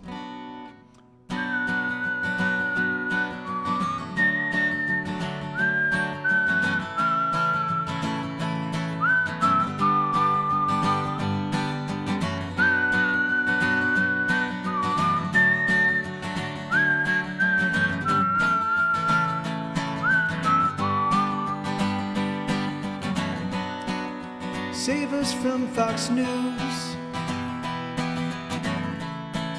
Save us from Justin Bieber. Save us from Wall Street. Save us from the Reaper.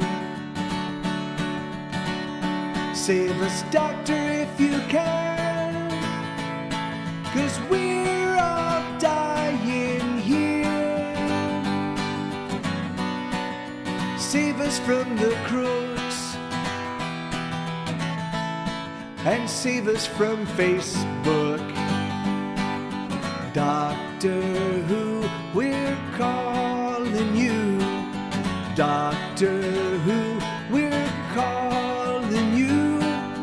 Doctor, good doctor, can you hear us calling? Civilization is tumbling, is falling. Doctor Who, where are you?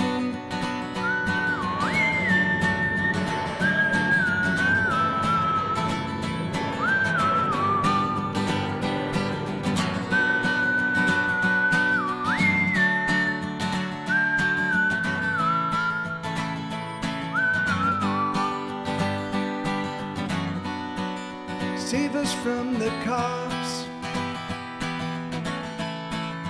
Help us save our homes. save us from the hate, and save us from our phones. Save us, doctor, if you can, 'cause no one here has any plan. Save us from our jobs, oh, save us at any cost. Doctor Who, we're calling you. Doctor Who, we're calling you. Doctor, good doctor, can you hear us calling? Civilization is bending, it's falling. Doctor Who, where are you?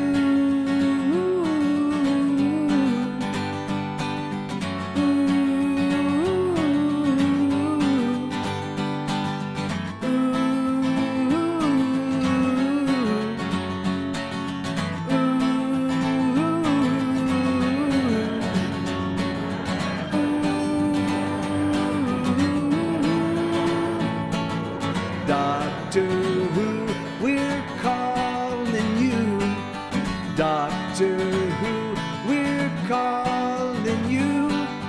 Doctor, good doctor, can you hear us calling? Civilization is tumbling, it's falling. Doctor Who, where are you?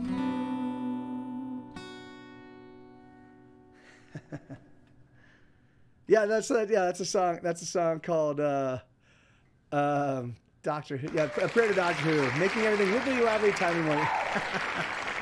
Hell yeah, yeah. So it's funny. I haven't kept up with the past couple seasons of Doctor Who. Man, but if you're up there, please save me, Superman.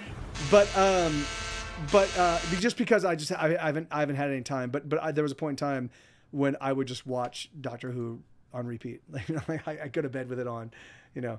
Alas. So yeah, okay, I can do What I Love About You. So this song was actually written. There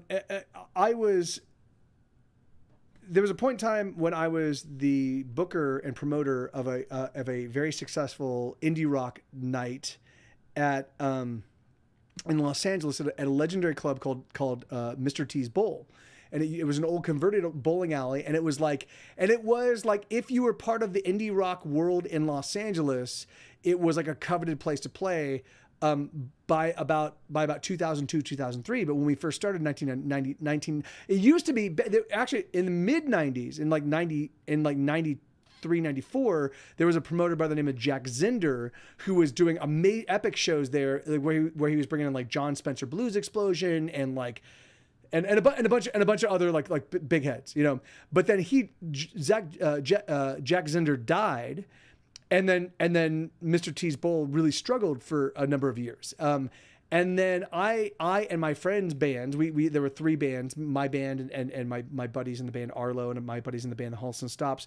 The three of us started playing there every week on a Tuesday. We're like, "What's your worst night?" And they're like, they said Tuesdays, and we're like, "We'll take over the Tuesdays. Can we just do it?" And because we drank so much, because the bands drank so much, they were like, "Yeah, like we brought no one. We had no audience, but the bands we were fucking lushes." And so the owner was like, "Yeah, as long as you guys keep paying for the sound guy."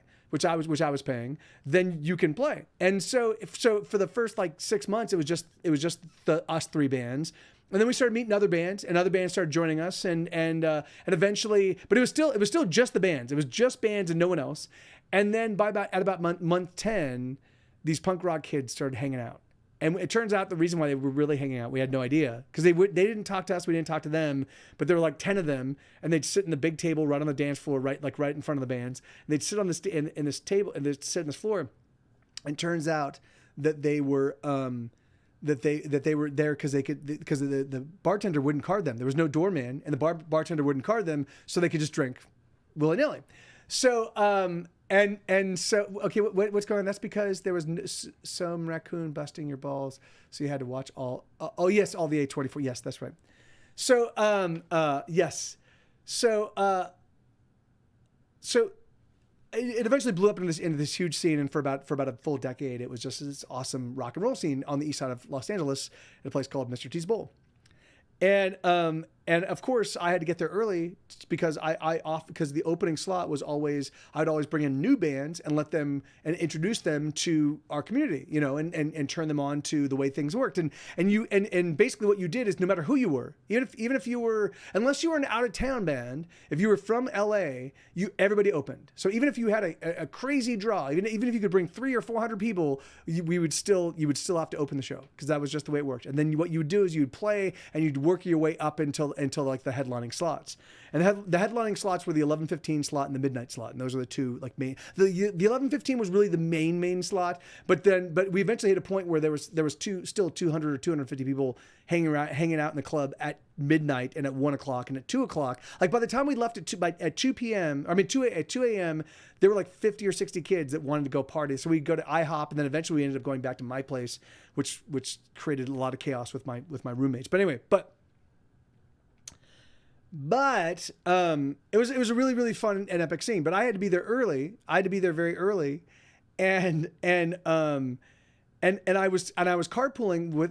I was driving some girls in a band called Freud's Boyfriend, so I would pick them up and drive them to the venue, and I'd be like, "Hey guys, are you?" And so they would come. They lived right down the street from my place, so they would come over to my place, and then I would drive them over. You know, So, and they would always show up late.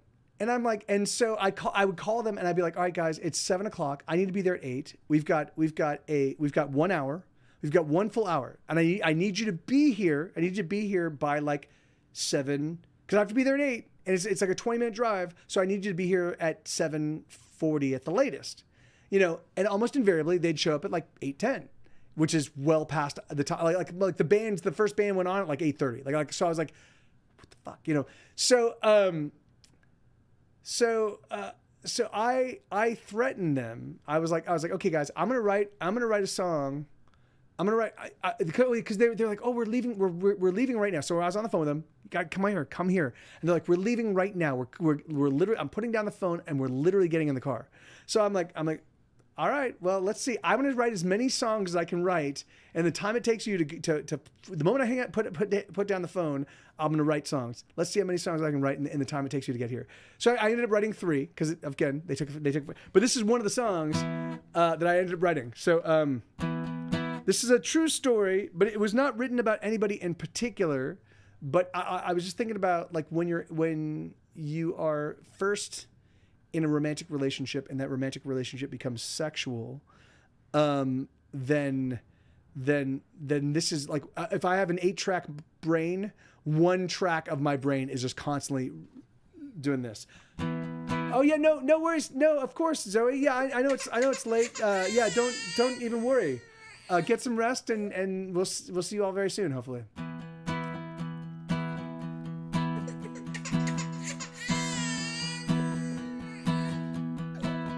I love your vagina. I love the flavor of your lips.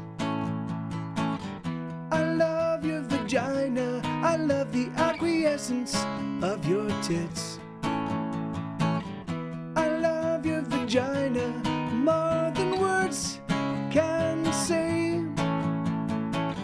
You keep a miracle between your legs. I love everything about you. I love everything about you. It's true. I love everything about you, but most especially I love your vagina. I love the flavor of your lips. I love your vagina. I love the acquiescence of your tits. I love your vagina more than words can say.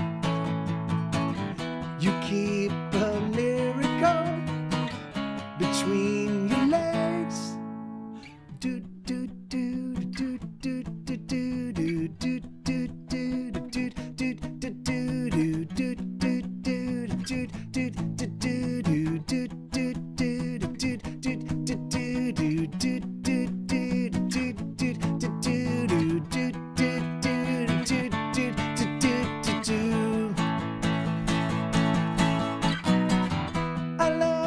vagina. I love the flavor of your lips. I love your vagina. I love the acquiescence of your tits. I love your vagina more than words can say. You keep a miracle between your legs.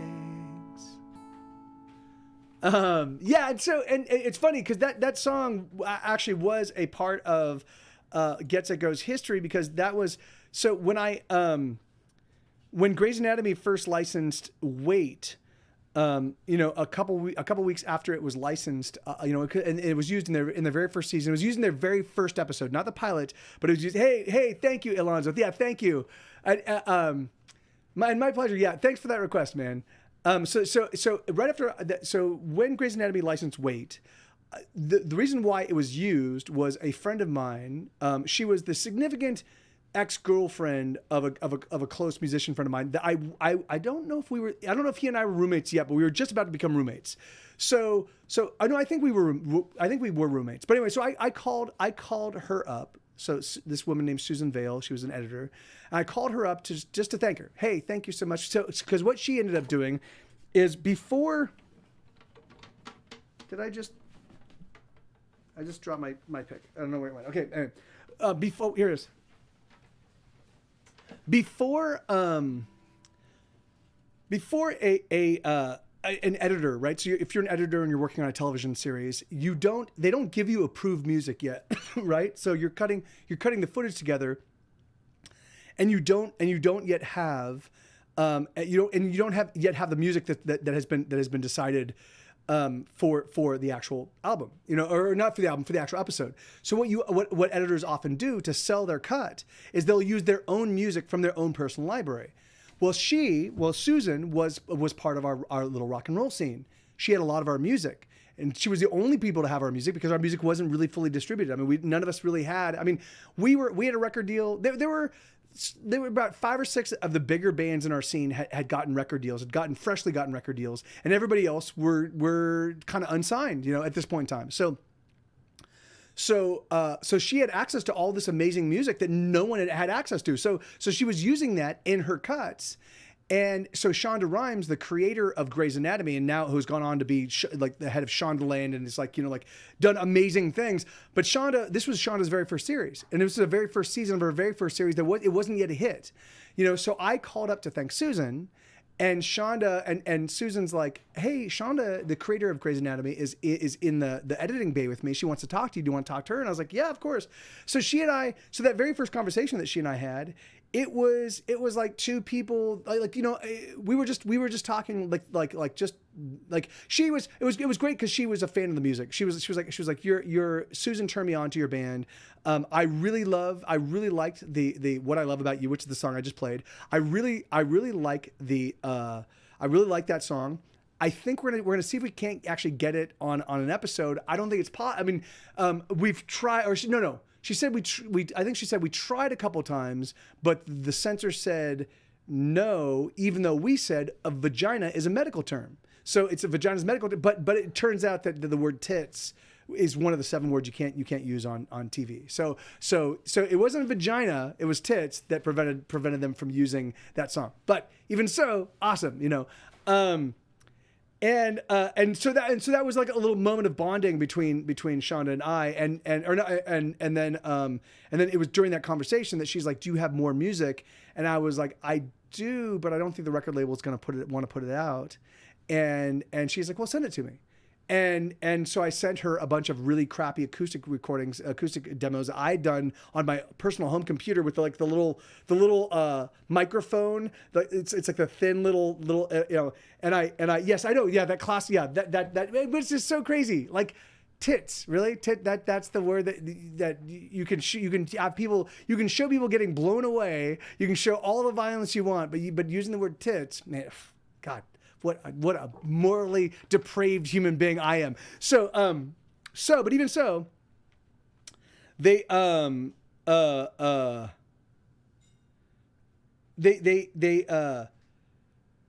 So I sent her the stuff, and she gets back to me a couple weeks later and goes, "Hey, we there are some songs on here that we'd like to license. If you can get a studio versions of them, certainly Sleep. We certainly want to do Sleep, and we might want to do a couple others." And I was like, "Well, let me see what I can sort out." And so I went back to the record label, and I'm like, "Guys, if you don't want to put out if you don't want to do the next record, that's fine. But Shonda wants to license at least one song. She might want to license more. Do you want to do another record with me?" So the record label took a little time. They thought about it. They're like, "Yes, we'll do it." Because our first record, they spent about $100,000 promoting our first record, and we sold like 200 copies. So they were really, really deep in the red on Get Set Go when our first record came out. We have since made that up because of the success of Grey's Anatomy and that helped us with our success. But even so, it's funny because I thought that second record was going to be our last record. I didn't think there was going to be another record. So I literally put it was just me. It was me saying goodbye to the world. At this point in time, I was a drug addict. I knew all I wanted to do was make music. I knew the record label wasn't gonna support a record after this one. And so I'm like, all right, I'm just gonna put out my swan song, and then I'm just gonna go be a drug addict until I die, and that was my thinking, getting this whole album set up, and then literally 2 weeks before we went to the recording studio to record the record, my buddy Sean Spillane came to me, and he and some other friends of ours, we'd all kind of become druggies together, and he really wanted to walk away from drugs, and he's like, and a bunch of my friends at this point in time, a bunch of my close friends, my close intimates that we'd all kind of become drug addled together, they'd all started getting sober, and I was the last holdout. Sean and I were the last two holdouts. So Sean's like, "Mike, I need you," he's like, "Can you just give me 1 month? Can you just not get high for 1 month? So I don't, because I know if when I'm really hurting for drugs, if I know you're out here getting high, I know I'm gonna call you up and get high." So I was like, "Yeah, man, of course I can give you a month, And it worked. And after that first month, it was great. I woke up and I'm like, when I woke up, the first thing that ran through my head was not, you're a piece of shit. And I was like, "That's amazing. I can't believe that because for years leading up to that, the first thing that would happen when I woke up in the morning is the first thing I think is you're a piece of shit. And then I think about all the shitty drug addled things I did the day before. And so it was just, I was like, "Oh, this is great. How energizing and uplifting it is to not feel like a piece of shit every single moment I wake up." So, yeah. So that song had a big part of that whole aspect, it was one of the linchpins. So, hey, thank you. Yeah. Thank you. And thank you, Witch Morphin. Yeah. Me too. It's funny because, I there have been periods where I definitely flirted with kind of falling back into that chaos, because because life is hard in general, but being a musician, being a working musician that only does music is made all the more exceptionally difficult, because I'm more a songwriter than I'm not. No band has ever reached out to me and said, "Hey, Jumpman, good to see you, man. How you doing?" Yeah, and thank you. Yes, and it is great to wake up and not, and again, it was crazy because there wasn't so much. It wasn't like I was doing evil things, or I was doing even though I did occasionally do evil things, and I did fuck people over, and I did hurt people, and I did some terrible things, but for the most part that wasn't my behavior for the most part. But I would lie to people all the time. Hey, you want to we should totally get together tomorrow. Yeah, I'll call you first thing. I would say that kind of shit because we're high and we're bonding, and it's just and we're all in love, and it's just the greatest moments of our life, and we never want it to end. And so what we're gonna do is we're gonna make plans to continue it tomorrow. And that call never came. I never made that call. Never. I was like, I wake up and be like, "Oh my God, you're a piece of shit, and what the fuck, and you're hanging out with these reprehensible people doing reprehensible things." While you're and so just to take a month off from that was so miraculous for me. I was like, all right, I will never go back there. And it turns out never is a long time. And so when I'm there had been times. Now, thank God, I no longer have to deal with that. Now here in my dotage, I'm much better at not falling prey to that chaos that is life, But and I also know because I have gone back and I've put my toes in that pool multiple times. each time I put my toe in there, I was like, oh no, I've already been here. I already know what this is all about. I don't need to go back here. I don't need to fall back into this chaos. I've already been there. But I had to put my toe back in and be like, oh, does this water feel good? No, it's not. No, it does not feel good. This water, So, but here we go. So, what am I going to play for you guys? I've got another hour and 19 minutes left in the stream, and that's the little Moppet. If you can hear her barking in the background, she should not be barking.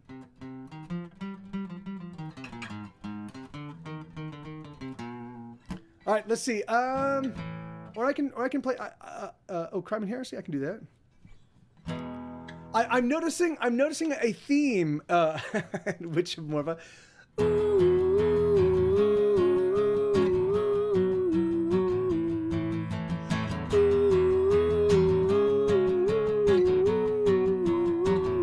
I wanna get by, leading a life of crime. I wanna survive, leading a life of crime. I know I'll define, living the way the criminals do. I wanna get by, leading a life of crime with you. I wanna run the lights when they're on, steal from the living and give to the dead, murder the president's men, set all the cities ablaze once again.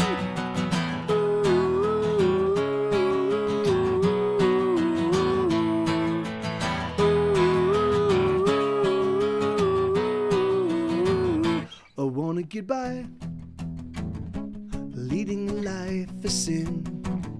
The days will fly by, leading a life of sin. I'll let it all in, living the way the heretics do. I wanna get by, leading a life of sin with you. I'll steal and I'll cheat and I'll screw. I'll do it all and I will do it with you. Red wine and roses for all, as we watch it all crumble, tumble and fall. Criminals live like their feet are on fire. Criminals live balanced high on a wire. Whoa, heretics live every day like the last, 'cause heretics know that the future has passed. Whoa, criminals ought to be captured and shot.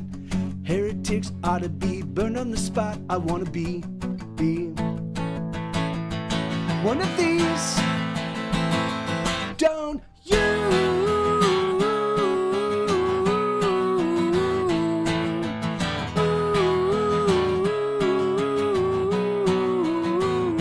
I wanna get by, leading a life of crime. I wanna survive, leading a life of crime. I know I'll define, living the way criminals do. I wanna get by, leading a life of crime with you. Actually, I don't. Hey, yeah, okay, I can play Paleophile. Awesome, that's a fun one. I do want to say that, oh yeah, so I've got a podcast. I've got a brand new podcast. It's basically if you just juiced this show, right? So there's 4 to 6 songs each. Well, there's only one episode. So my intention is to do 4 to 6 fully produced songs every single week. So so drums and bass and shaker and tambourine and background vocals and harmonies and oohs and ahs and keyboards and synthesizers and the whole shebang. And then I interstitch between all of them will be story, and will be connective tissue that that connects all of these songs into one thematic little piece. It's a half an hour. So it's just in and out, real easy breezy, how's it easy breezy something peasy? I don't know, but so if you want to check that out, I highly recommend that you do. You just you can hop on my Discord. You can actually hop on my Discord, download it, steal it, and then you can just walk away. You don't need to remain in my Discord. You can just leave, and there you go. But I'm making it available without it's not yet going to get published wide. I'm going to do 4 full episodes just to make sure that the concept works. And then once it feels good, and once I know that this thing has legs, then I will put out I will put it out for a full year. I'll do 52 episodes. I'll do weekly for a full year, weekly episodes, and then I will switch to once a month, and I'll just continue going ad infinitum once a month.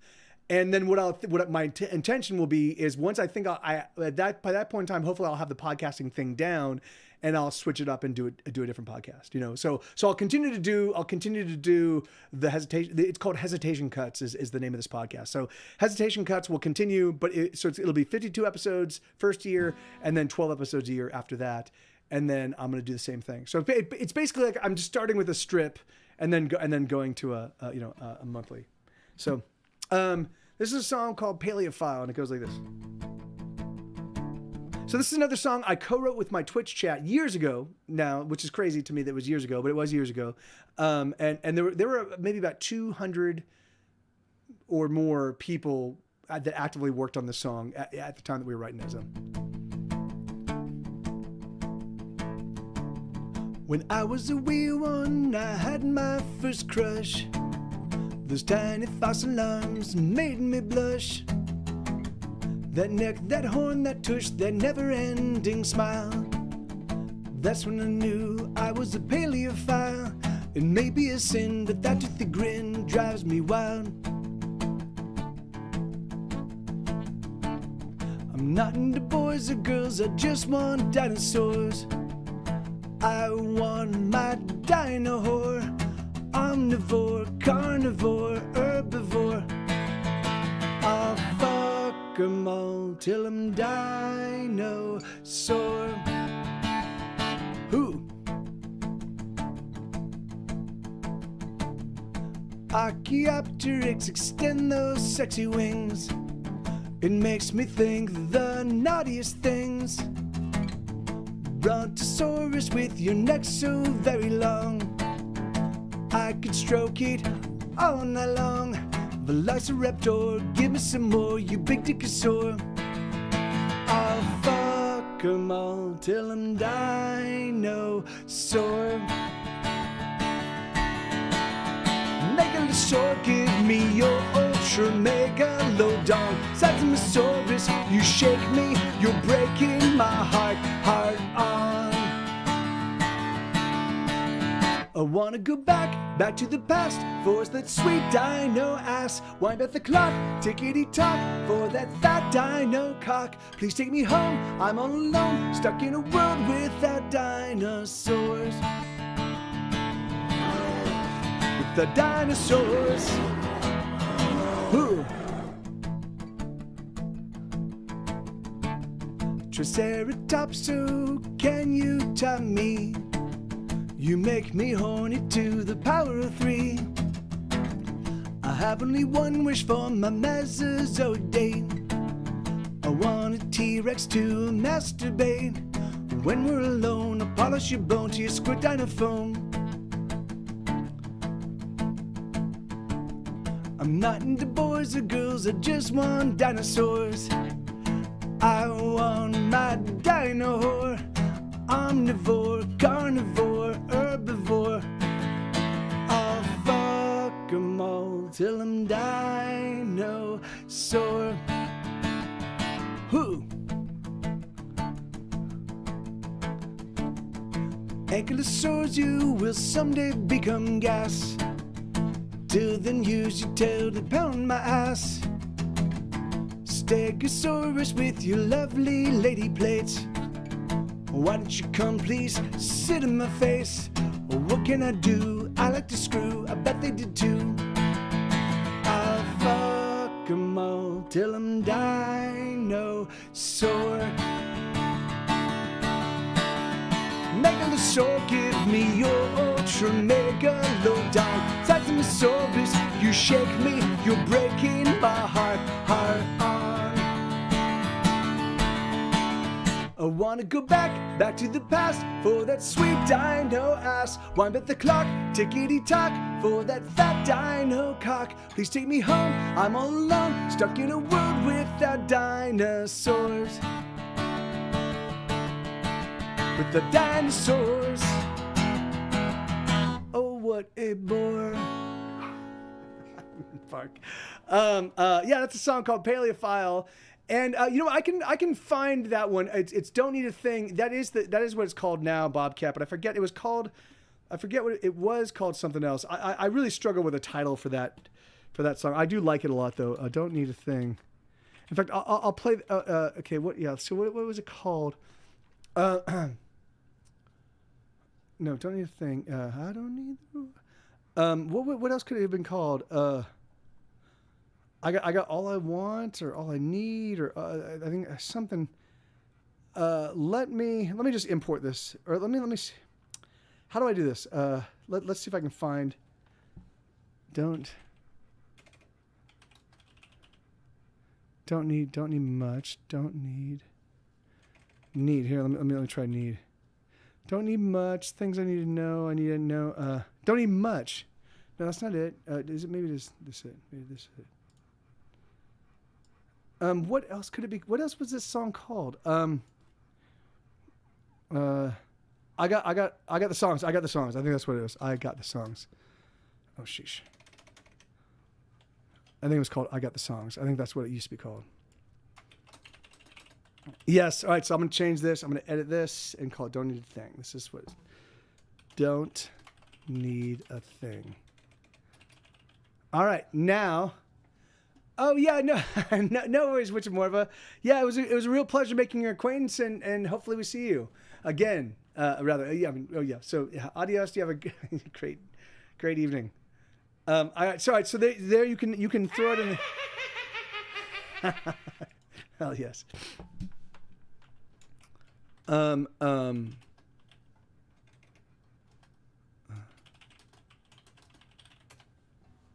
Okay, there you go. And I'll put this. I'll swap these streams. Okay. And then I'm gonna switch to the electric for this one.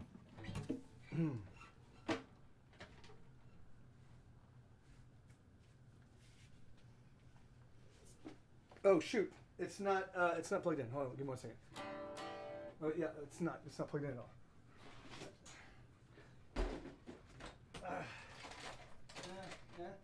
Okay, sorry about that. Sorry. I thought I didn't even think about this.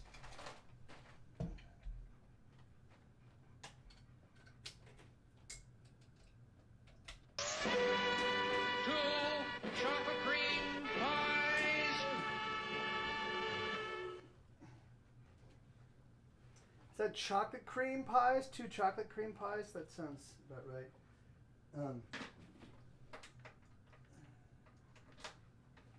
2 chocolate cream pies. Okay, hold on. I think it's gonna be all right. Here, let's shoot. All right.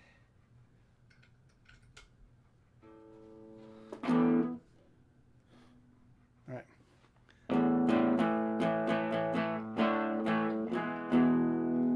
All right, here we go. So this is a song called "Don't Need a Thing." This is a new one.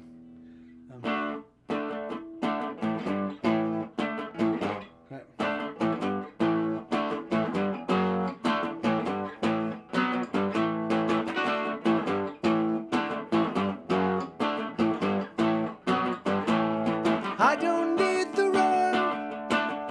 I don't need the crowds. I don't need the love. All I need is something I can never get enough of. I don't need the fame. I don't need the cash. I won't ever ask the people who don't get it to ever try to get it.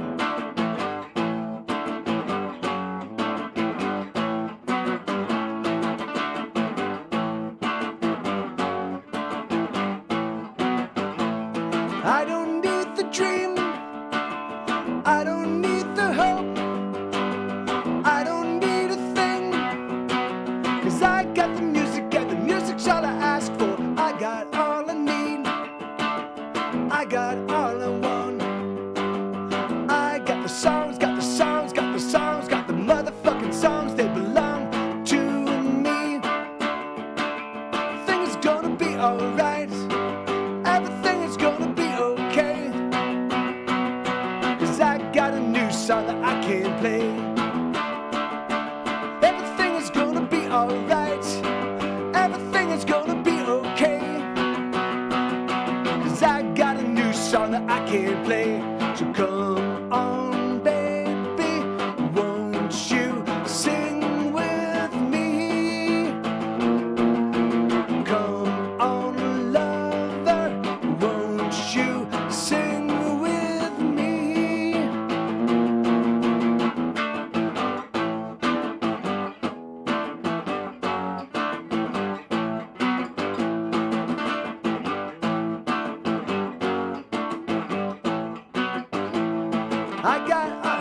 I got all I need. I got everything. I'm a fucking king. 'Cause I got my music that I know what to do with. I got all the love. I got all the songs. I got the songs, got the songs, got the songs, got the motherfucking songs. They belong to me. Everything is gonna be alright. Everything is gonna be okay. 'Cause I got a new song that I can't play. Everything is gonna be alright. Everything is gonna be okay. 'Cause I got a new song that I can't play. I got a new song that I can't play. I got another new song. So yeah, I haven't played that one in a little while, but yeah, I really like that song a lot. I just need to play it a little bit more.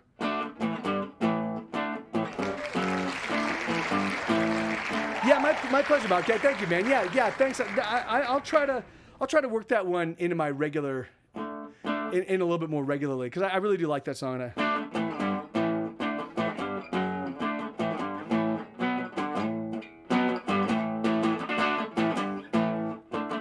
I just need to get that down. You know, like that's just a practice thing.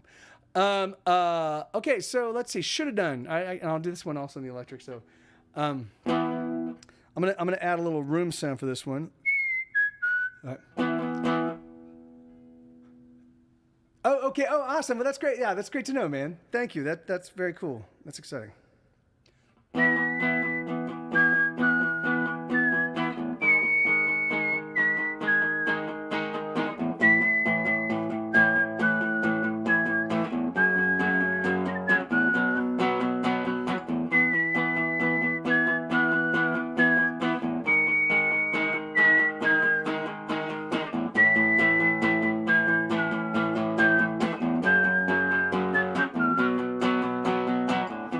Is anyone here? Is anyone listening to the song I sing for you?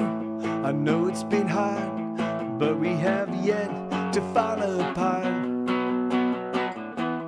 I leaned on you through most of it all. I thought that I was so very strong, but without you, I wouldn't be here at all.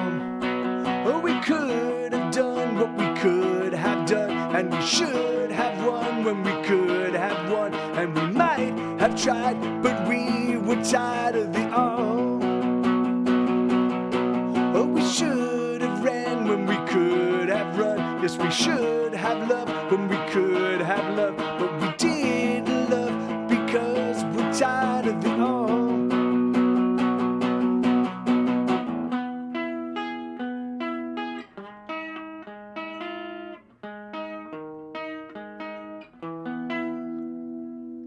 Sorry. It's really out of tune. I can't. I thought I could do a quick fix. Again I ask, is anyone here? Is anyone listening? Can anyone hear I'm afraid to cry out into the dark.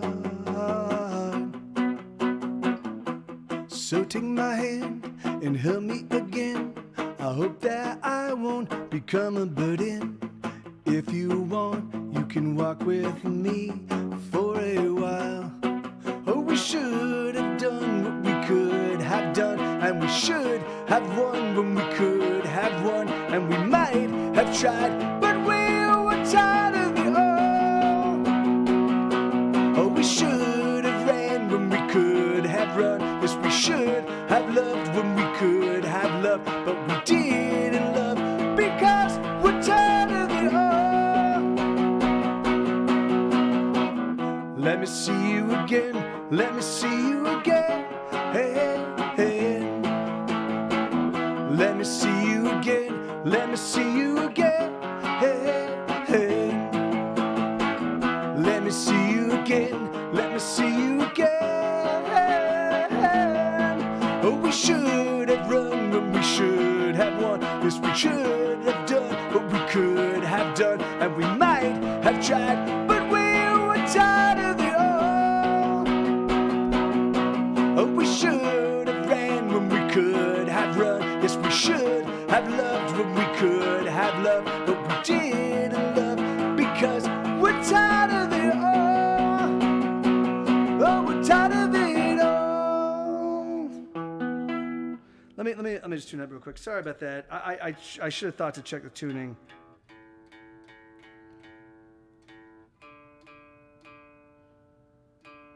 That was.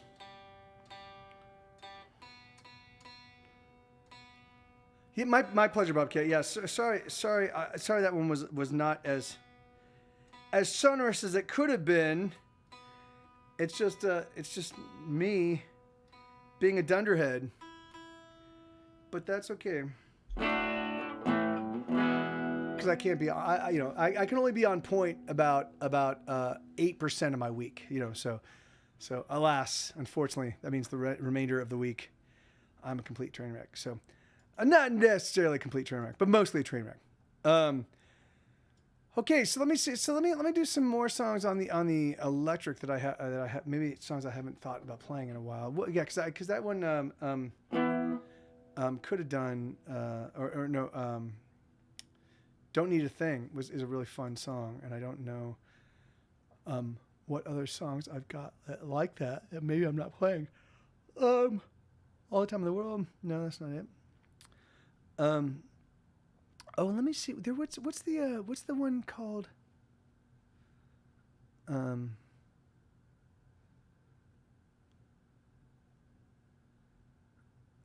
No, that's Ride the Tiger, Wild Animals. I do like Wild Animals a lot. I think it's fun. The Avalanche, Bustin' Nut, Anybody, The Sound. Yes, these are all. I haven't done I Love You So Hard in a long time. And Come On, and Baby You Got It, and I'll Show Them You Want It. Let's do some of these. Let's do this one might be a complete train wreck, and if that's the case, I do apologize, because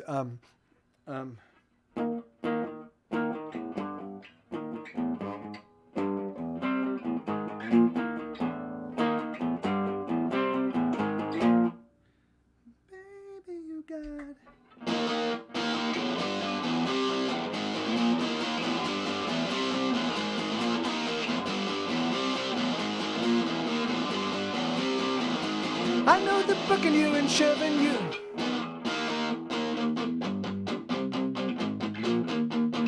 There we go.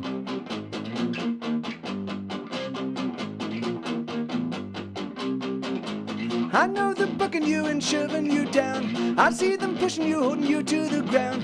I see your struggle, yes, I'm seeing you now. And no, oh, you just can't take it. And oh, no, you just can't escape it. And oh, no, there's no way you can fake it. And oh, no, you just need to break it. But no, don't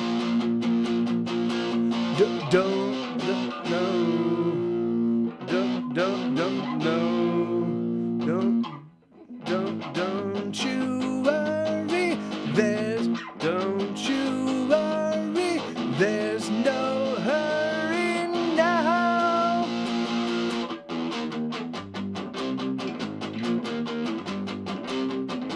I know they're troubling you and putting you down. I know they bother you, they're always around. I see how hard it is, oh, I see you now. And I know, oh, how you must hate it. And oh, no, you must be so jaded. And oh, no, there's no way to escape it. And oh, no, you'll surely hate it. But don't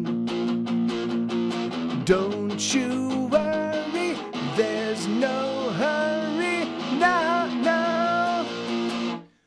Baby, you got it. Now show them you want. No, that's all right. Baby, you got it. Now show them you want it. Baby, you get it. Baby, you get it. Now show them you got it. Baby, you know it. Now show them you own it. Baby, you get it. Now just let it be. Can't you see?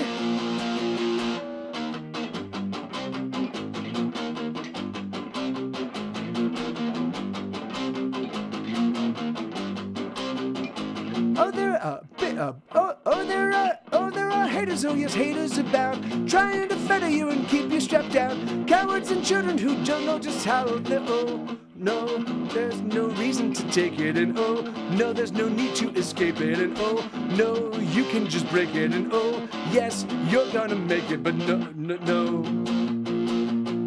Don't you worry, there's no hurry now. Baby, you got it. Now show them you want it. Baby, you get it. Now show them you got it. Baby, you know it. Now show them you own it. Baby, you get it. Now just let it be. Can't you see? Wait.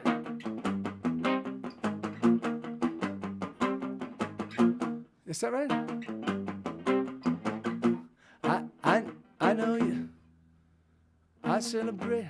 I know you're gonna be the way you are. I know you're gonna be the way you are. I celebrate the way you are. I know you're gonna be the way you are.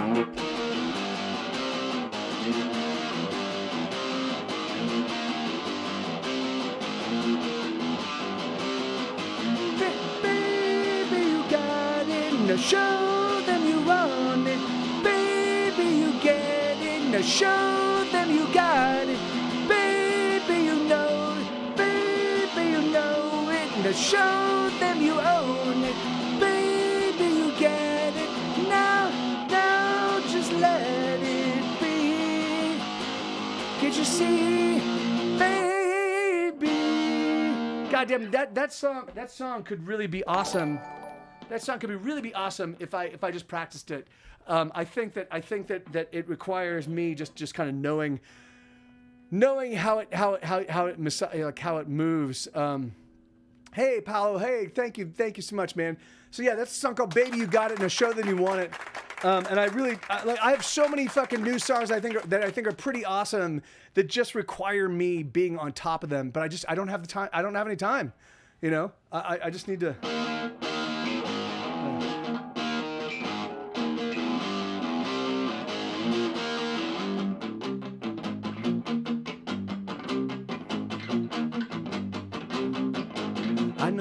Yeah. So yeah, I will have to find a way. I don't know where I'm gonna find the time, man.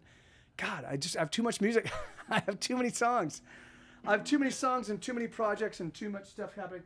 I think I just was bitten by a something.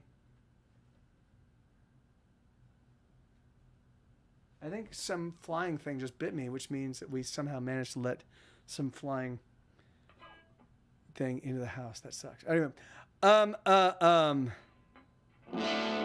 Yeah, I mean, yes, but it's bullshit, man. It's bullshit, Bobcat. I just need more hours in the day. I need 8 more hours. And I'll be fine. I need a 32-hour day. God damn it. All right, let's see.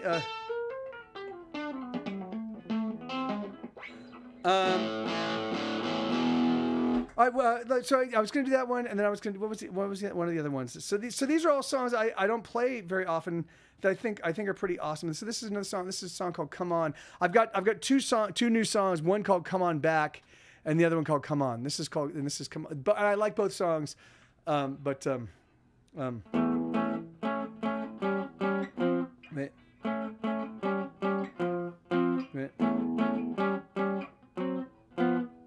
No.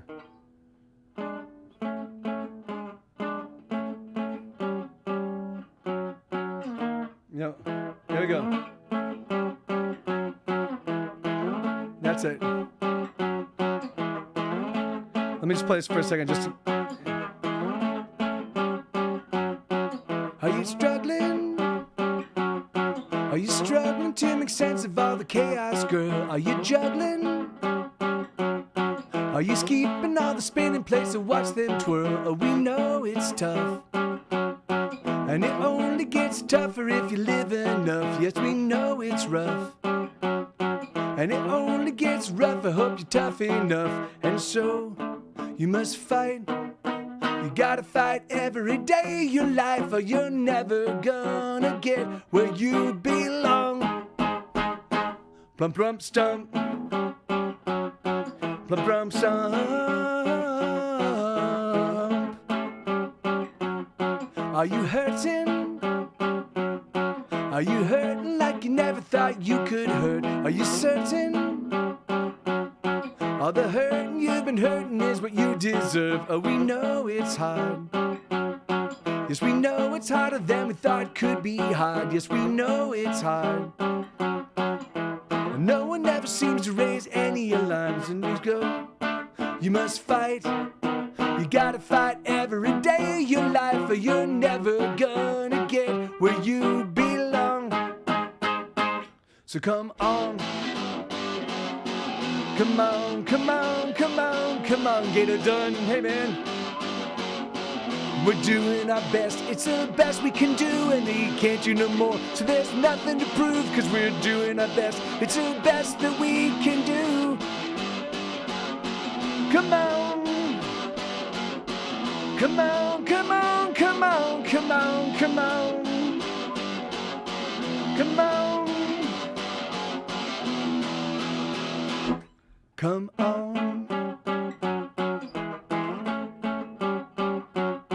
Are you tired? Are you tired of staying fired up? Tired of staying fired up and working hard for nothing? Cause nothing's what they give you and it's what you got, but you just can't stop. Cause the fight that lives inside you is all you got, so you just can't stop. And the pressure keeps a mountain till you're about to pop. And oh, you must fight. You gotta fight every day of your life, or you're never gonna get where you belong. So come on. Come on, come on, come on, come on, come on. We're doing our best, it's the best we can do, and we can't do no more, so there's nothing to prove. But we're doing our best, it's the best that we can do. Come on. Come on, come on, come on, come on, come on. Come on. Come on, come on, come on, come on, come on. Come on. And this just kind of fades out.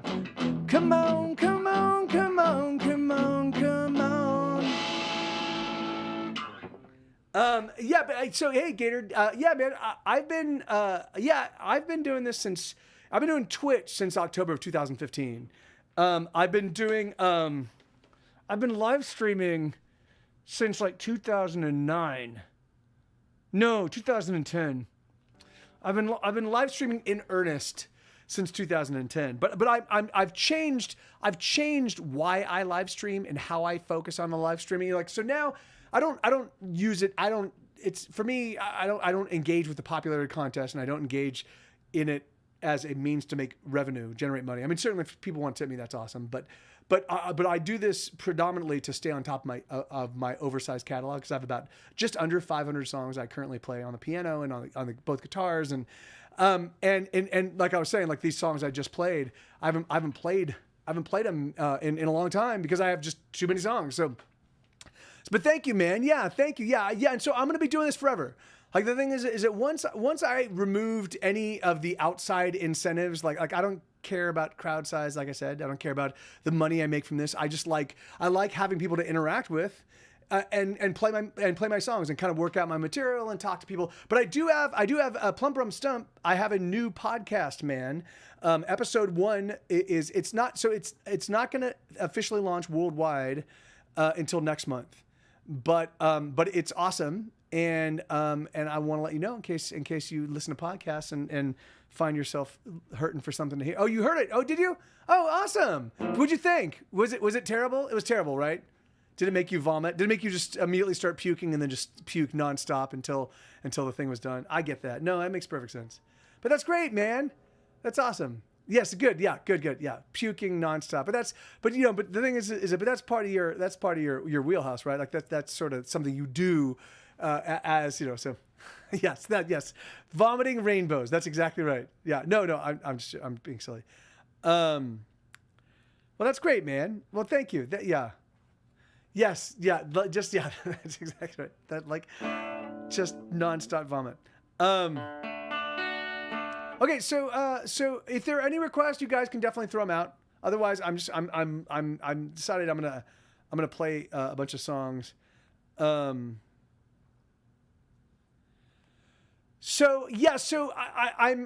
Alonzo, I meant to get over to Columbia. So there's a place right down the street from my house, right across the street from Little Drinks Lounge, which is where we originally were. That they don't have any business on Sundays. They're open on Sundays. They have no business. They have a stage. And they have a sound system and they have air conditioning. So I think it's going to be a no-brainer for me to walk over there and be like, hey, I've got an already growing little community at Little Drinks Lounge that now needs a new place to hang out because it's summer and it's way too hot. Can we migrate here? So I think I'm 100% certain that they'll say yes and that we'll get that set up. I just need to talk to them and I haven't yet. So I might actually head over there this evening and just see if I can get the name of one of their managers or their owner. And just I might be able to do it telephonically because I've just been, because I've been working on the podcast, it's been just gobbling up a huge amount of my time. What is going on with my yeah, man, so I was thinking, man, if you find yourself in Austin and I'm not, and I don't have a show set up, then let me know, and we'll if you want, I can do a private show. Like we can find some place to either congregate and I bring the guitar, or I could invite some friends out. And we could do a little house party somewhere, or I could do something like that. The thing is it like, for me, like if somebody shows up specifically because they like, if somebody's in town and they want to see me play, then just let me know. Like the thing is, even if I don't have a show put together, I'll make something happen. So don't worry in that regard. I can use your visit as an impetus to put something together. Yeah. So, okay, awesome. Yeah. So just reach out to me. I think, didn't you reach out to me via Instagram? I think it was Instagram, but however you got a hold of me, just reach out to me in that same way, because Isabella is my social media manager. And so she'll kind of let me know, and then we can coordinate and we can figure out like dates and times and what's going on, and we'll sort something out. And then once I know the dates that you're going to be showing up, and then I will coordinate. We'll figure out. I'll reach out to friends and we'll figure out something we can do. So, all right, this is a song called "Please Destroy Me."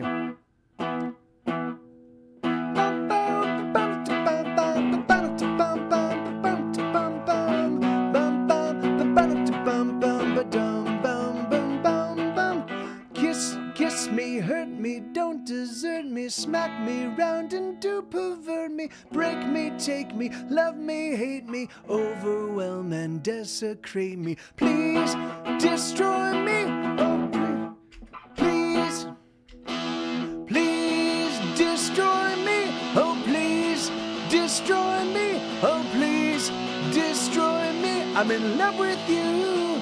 Take my body, take my soul. Take the thoughts inside my head. You can masticate me whole. Just don't leave me till I'm dead. Take my joy and happiness. I can suffer so much pain, so much hurt and crappiness. You can drive me Trey insane.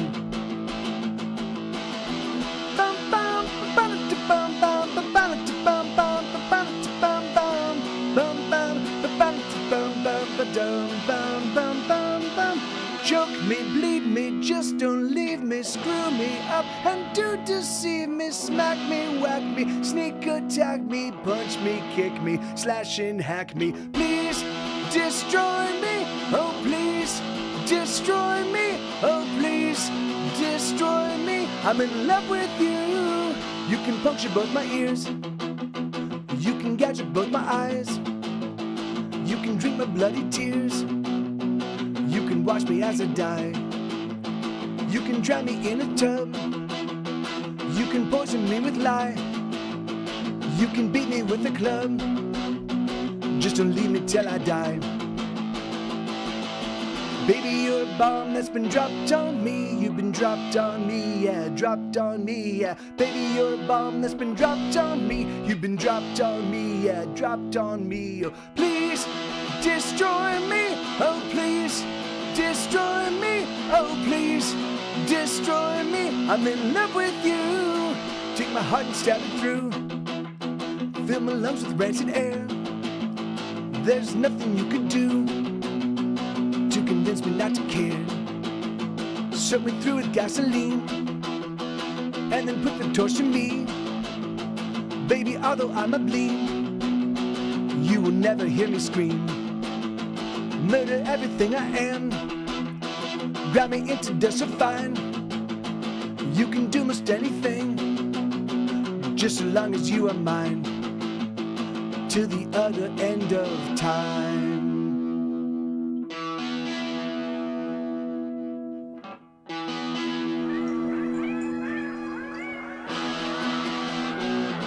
Yeah, my pleasure.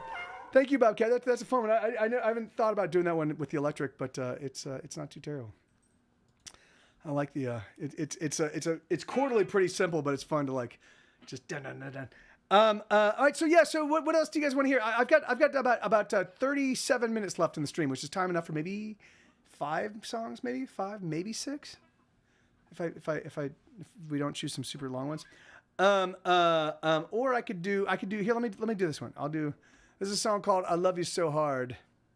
This is a true story I feel about all of you. I feel this all about all of you. It goes, I love you hard, I love you hard, I love you so fucking hard. I love you hard, I love you hard, I love you so fucking hard. I love you so fucking hard, I love you so fucking hard. I love you so fucking hard. I love you hard, I love you hard, I love you so fucking hard. I love you hard, I love you hard, I love you so fucking hard. I love you so fucking hard, I love you so fucking hard. I love you so fucking hard. I wanna hug you so hard that your head pops off of your body. I wanna squeeze and squeeze and squeeze until you cry out. I wanna crush your lips with my lips until they are bloody.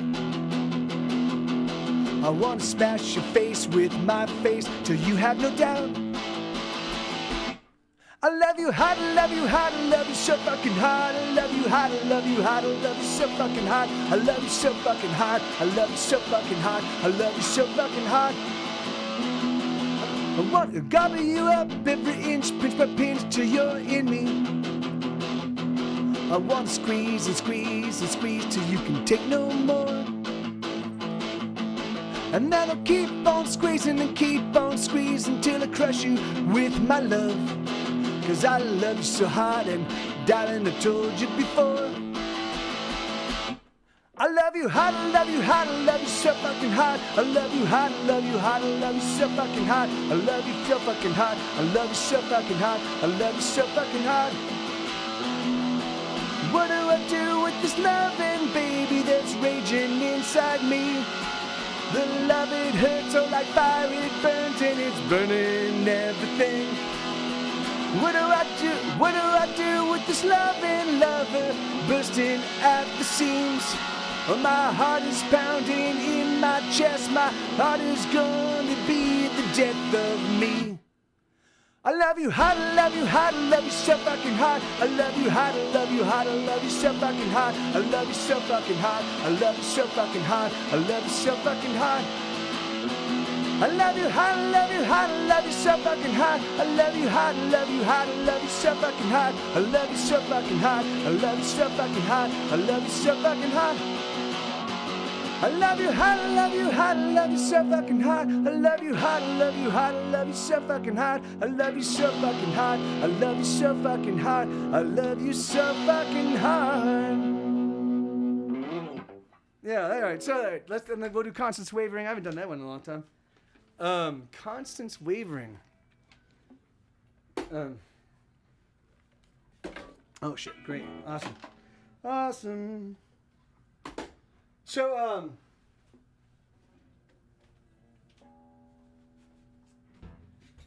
I had this idea back in 2015. Maybe it was even earlier than that. Maybe it was 2014. But hey, Nisha. So I spent the last half hour of the stream with the sound down so I could listen to the podcast on my phone. Pretty good start. How mapped out are your plans? Where to go? Well, I mean, so. Hey, thank you, Bobcat. Thank you, man.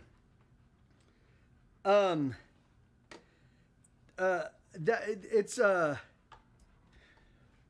got the next couple episodes kind of sorted out, John, because I'm in the process of sort of explaining kind of my ideas behind the. Same thing. Bobcat, Deb, John's wife got back to me and told me that she mailed out the package. So yeah, so you guys, I'm so sorry for screwing that up. I feel like such a jerk, but I'm happy that it was sorted out easily. So that's great. But yeah, so I've got the first 3 episodes are kind of already sorted out. The songs for episode 3 have not yet been sorted. But they are gonna be sorted out probably by the middle of this week, because I usually need some time to contemplate how like in fact I was gonna do a different cold open for this episode, but then I realized that even though it would make for a good cold open, I think that I want the format to be more digested by my audience before I do the other cold open. The one I think it's a great cold open song, but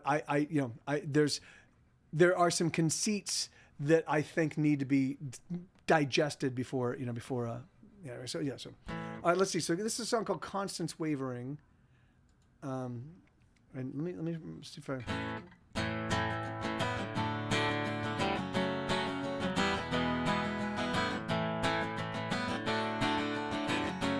And Death and Tax. Oh yeah, so it's death, and it's the ampersand plum plum stuff here. I got you.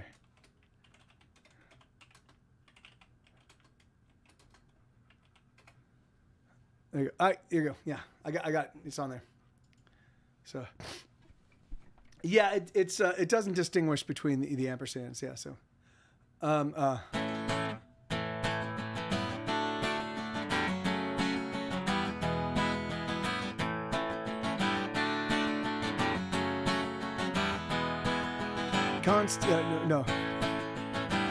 I have to review the. Oh, that's right. How the verse goes.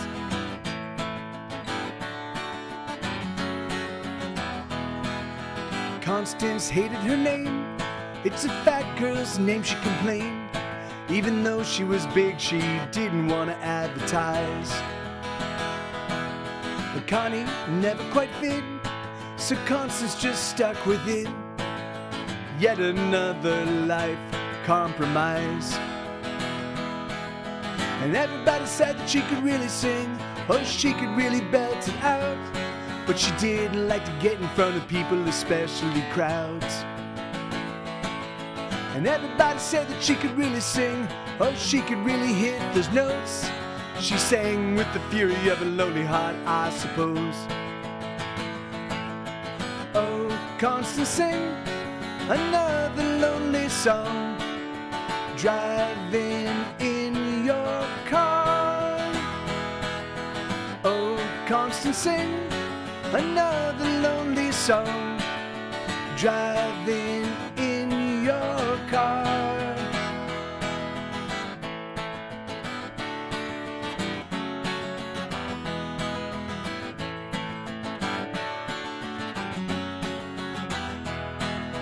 Constance worked in a shop, selling coffee to off-duty cops, and sometimes an officer would flirt with her.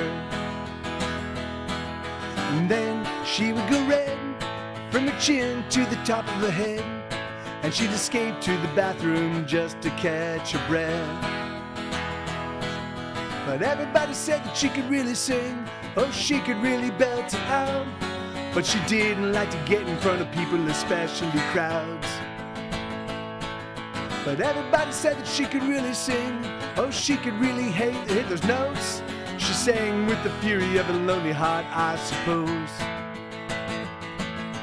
Oh, Constance, sing, oh, Constance, sing another lonely song, driving in your car. Oh, Constance, sing another lonely song, driving in your car. La la la la la la la. La la la la la la la la la la la la la la. La la la la la la la la la la la la la la. La la la la la la la la la la la la la la. La la la la la la la la la la. Lambo, with non-working buttons, how does that work?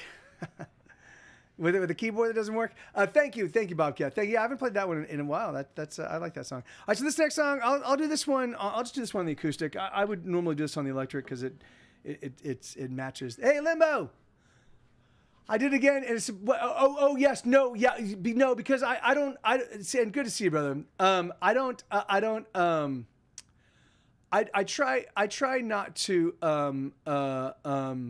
I try to I don't want to raid people, and I don't want to be raided.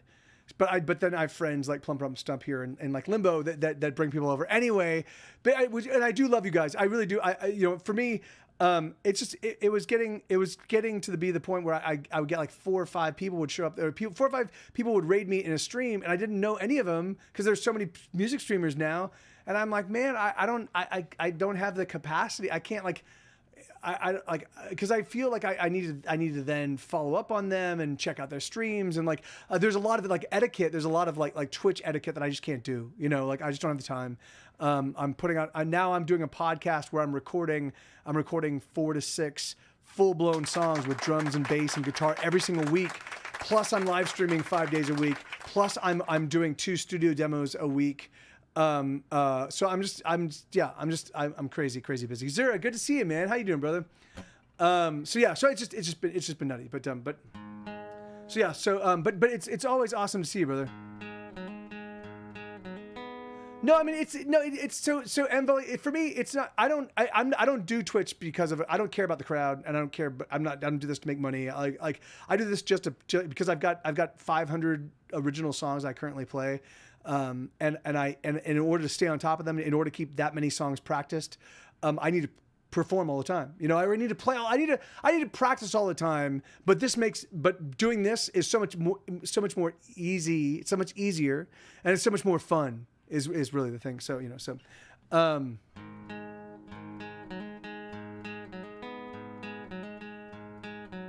not yet, Plum Stunt.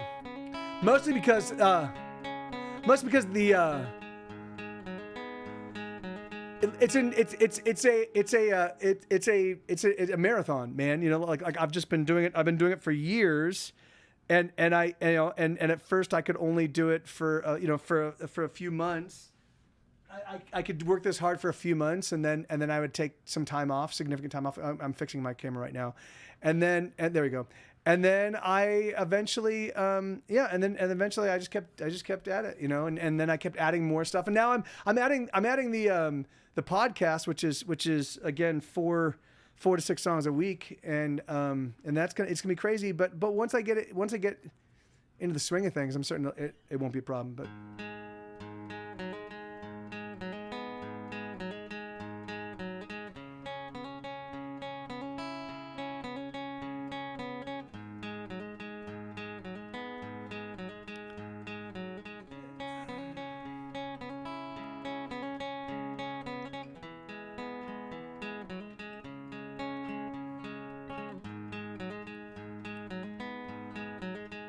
Oh, the Reaper, she's coming for me. Yes, the Reaper, she's coming for me. She's clad in black and white. There's nothing in her eyes, nothing at all. But the taxman got there before her. Yeah, the taxman got there before her. He took most everything except this song I sing. He took it all. Oh, my dealer, I'm waiting on her. Yes, my dealer, I'm waiting on her. She's got something for me, something that I need. She's got it all. Oh, my preacher, he's praying for me. Yes, my preacher, he's praying for me. The choir, oh, they sing, but there's just no choir, oh, they sing. There's just no saving me, no way at all. 'Cause the devil, he walks beside me. Yes, the devil, he walks beside me. Jesus loves me more, but the devil got there before, of that I'm sure.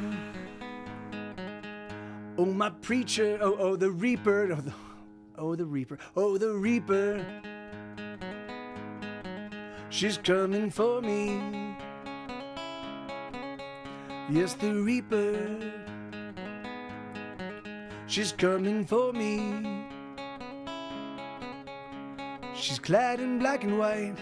There's nothing in her eyes, nothing at all. Sheesh, man. Sorry, yeah, anyway, whatever. This is Monday. I haven't had a chance. I didn't get a chance to do much rehearsing before the stream because, I've been working on, I've been getting, the bloopers, it's coming for me. Oh, yes. Oh, the bloopers, yes, yeah, that's exactly right. Thank you, Bobcat. And hey, my pleasure, man. Thank you, Plum Plum Stump. Yeah, I do like that song. I hate making mistakes, but fuck it. It's just, it's going to happen. Anybody. Wow. All right. Yeah, this is another song that's going to be a bit of a train wreck, but it's okay. Cause that's why I do this, to stay on top of the absurdly. All right. I'm going to switch to the electric. And let's see. Let's see if we can get this.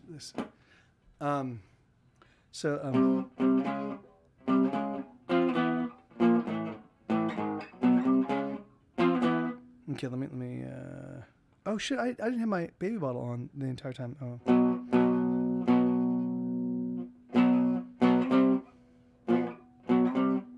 Okay.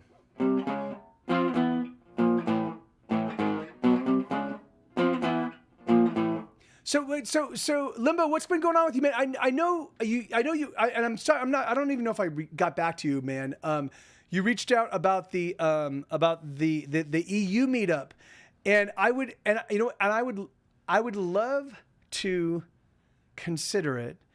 The thing is that right now I am in a bit of a financial bind because I now have Isabella living with me, and we added another dog, and right now the money coming in is not matching the money going out.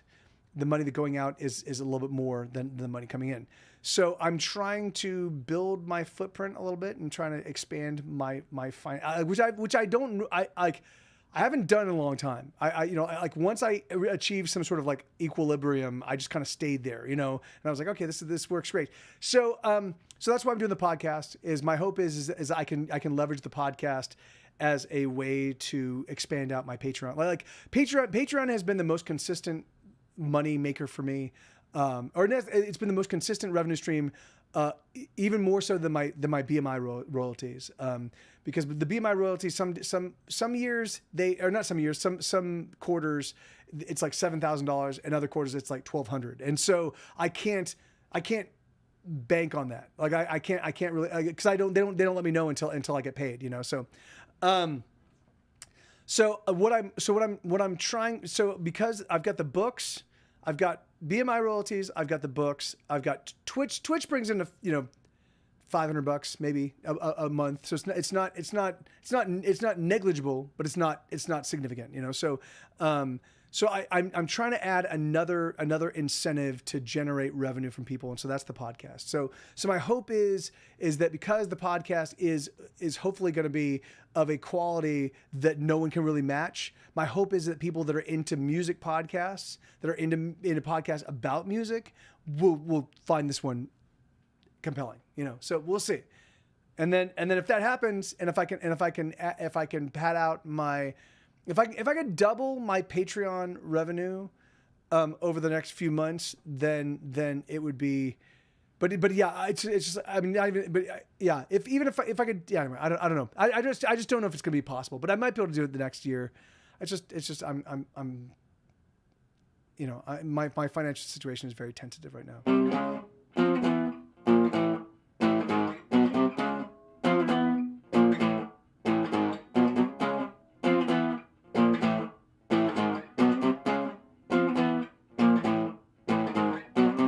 I've been strong, I've been holding on, I ain't hurting myself no more.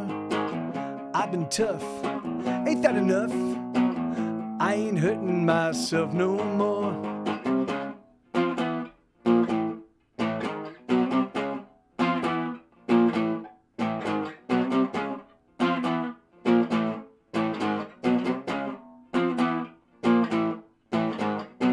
I took your pills, I drank your swill, I ain't hurting myself no more. I got a smile, it took a while, but I ain't hurting myself no more. I wanna be like everybody, I wanna be like you. I wanna love the Jesus and the money and the youth. I wanna be like anybody, anyone but me. I wanna be like anybody, anybody, anybody, anybody, anybody, anybody but me.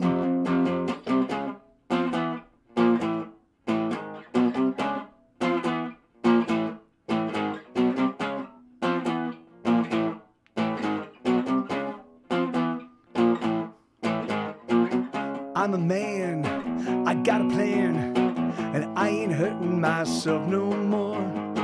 It's been a while, but I found my smile. Oh, I ain't hurting myself no more.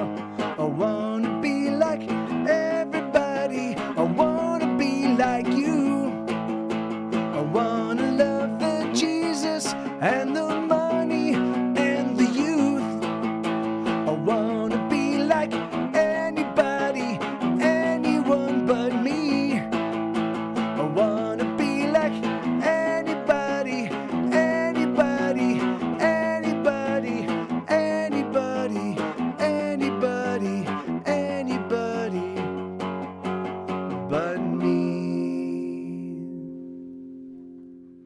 Yeah, that's a song called Anybody. Anybody. All right, so I've got 14 minutes left in the stream. So thank you, Bobcat. So I can do what kind of cut does Patreon take? Obviously, the benefits are great for making income more stable. Yeah, so they take if I buy into their merchandise thing, then I think they take about 10%. Right now, they take about 5%. I think is about where it's at. No, it's probably a little bit more than that. It's probably about 10%, and it would move up to 15% if I opted in their merch thing, because I think that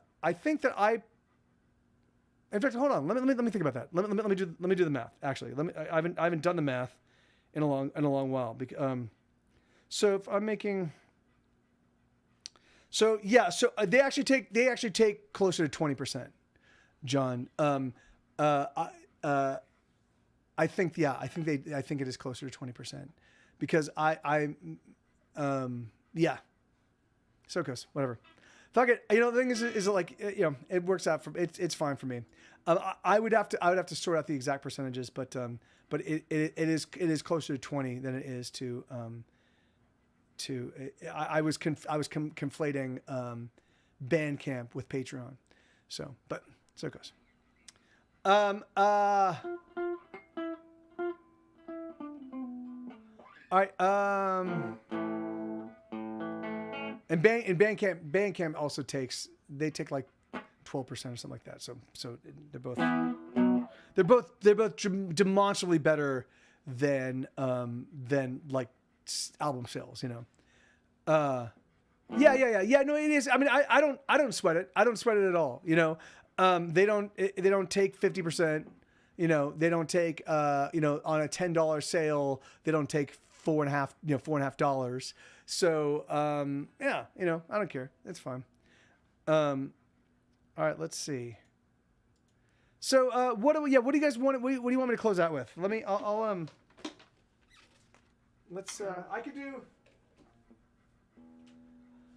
I could do a tune on the piano. Oh yeah, so if you're new to the stream and you want to hear the podcast, because I'm very proud of it. I am very proud of it. So I'm recording between 4 and 6 songs each week, and then I'm adding drums and bass and piano and shaker and tambourine and oohs and ahs and background harmonies and turning them into fully produced versions of my songs. They're not necessarily album worthy, but they're pretty darn close. They're better. They're as good, if not better than a live version play with a full band would be, because I do get a chance to tighten everything up. But I don't spend a ton. I don't spend an inordinate amount of time on them. I probably spend about 2 or 3 hours on each song, like adding stuff. So you get like brand new mixes and brand new iterations on the songs, but you also get like stories that lead into and out of the song. So I'm always wary of the predators. I'm glad that they're leaning to the crowdsourced patronage. They certainly are, and they're certainly have been super responsive about getting some feedback from us in terms of like what we're looking for and what we need and where they're doing well and where we feel they could because they actually did a it was like an hour-long survey. And then based on my answers, they asked me to actually have a phone conversation. It was like an hour-long phone conversation for which they actually paid me. So, and it was not an insubstantial amount of money. So I was like, it was great. So I was like, fuck yeah, man. So, all right, let me switch to the piano and we'll do a couple piano songs. So let's do this.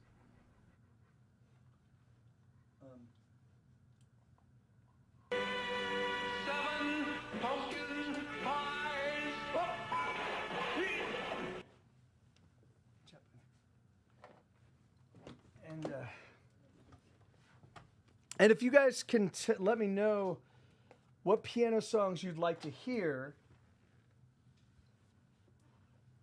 because I don't have a ton of time, so I'd like to make sure that you get the piano songs you want to hear. I've got I think I've got 10 piano songs currently that I can currently play. Yeah, so I've got Marbles of My Heart, Ocean of Loss, Shore of Subtraction. That's 2. Too Bad Van Gogh. That's 3. Love Like Radiation. That's 4. Nobody Loves Me. That's 5. I Smash My Head Against the Wall. That's 6. Catastrophe 7. Monster 8. Today is 9. So I've got 9 songs.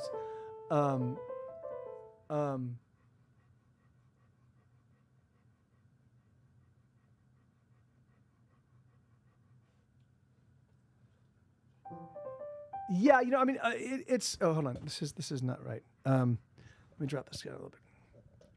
Yeah, it's, you know, I mean, it's. Yeah, I've certainly been dealing with companies like this for a long time, and certainly the music side of things, they, you know, you getting the fucking shaft and everybody getting paid before you is certainly is just par for the course, you know. And so to run across people that are actively trying not to fucking rob every cent from me, it's pretty awesome, yeah.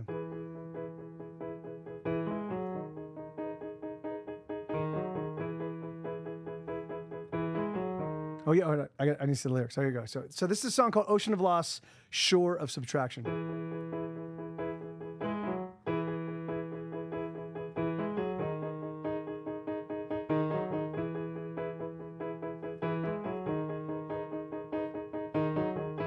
It's not a sad song. It's not a heartbreak. It's not a regret. It's not a mistake. It's just a wave in an endless ocean, a crashing that scatters in a sea of commotion. It is a moment, only a moment in time.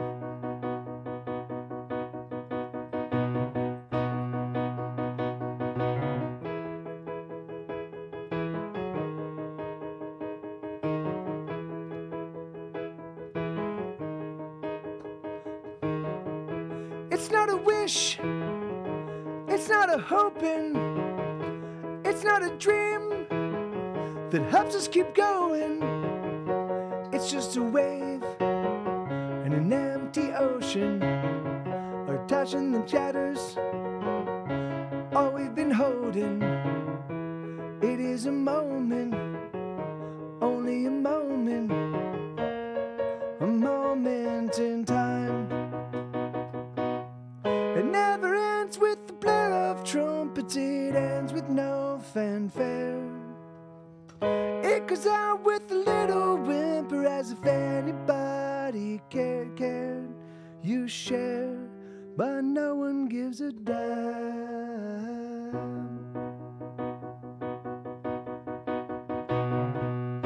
Sheesh.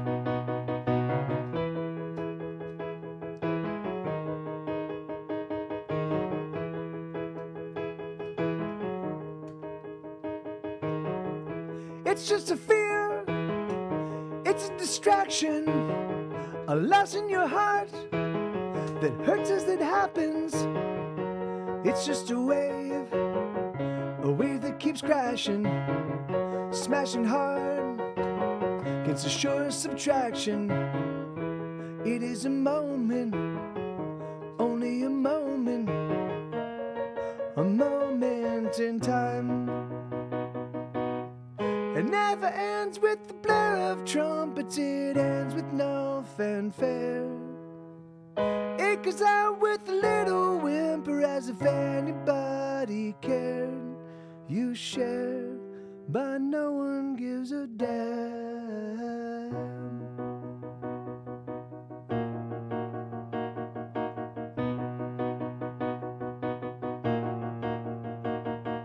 Like the rain, the moments evaporate. We never know just how to keep them locked away safely in the safest space. And the rain of moments falls weak. The rain of moments fall. We can never catch them all, so we're simply left to watch as the ocean grows around us.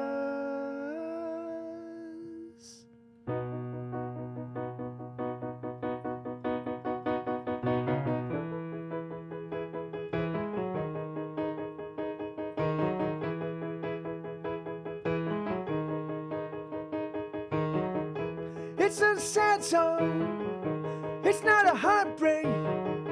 It's not a regret. It's not a mistake. It's just a wave and an endless ocean, a crashing that scatters in a sea of commotion. It is a moment, only a moment in time. Something like that. That one's a hard one to play. I wrote that one. I try to write songs that are a little bit outside of my comfort zone from a playing perspective. Sue, come on, what are you doing? Just to let myself, like kind of force myself when I play them to get better at playing. Hold on real quick.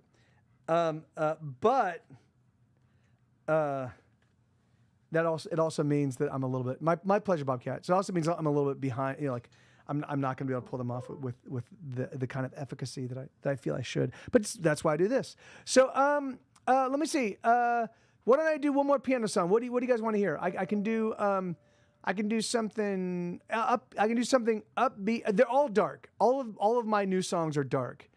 Let me do the latest one. This is called Marbles of My Heart. Just because I'm afraid I'm gonna forget it because I don't play it that much.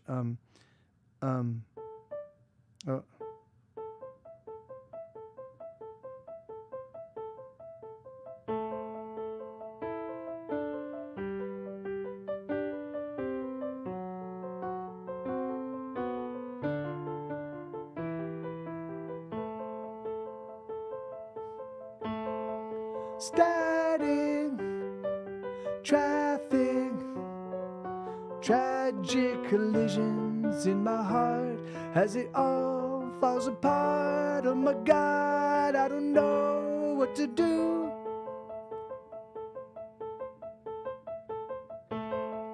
Heartbreak, headache, mistakes, I've made them all the large and the small. Oh my God, I don't know what to do.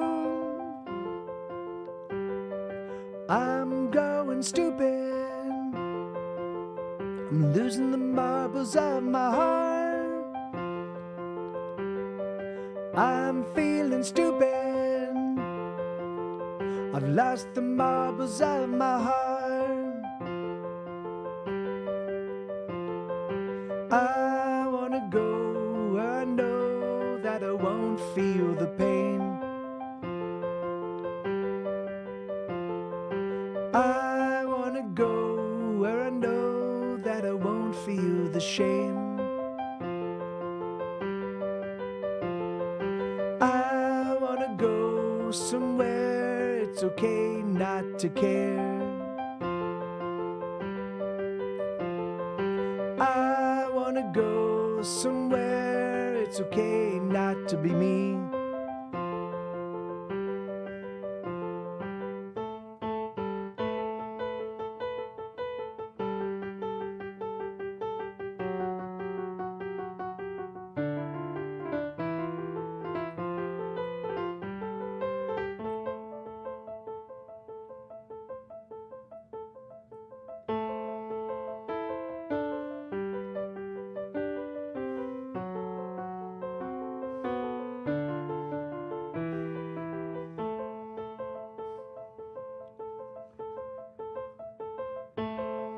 Hate mail and trails.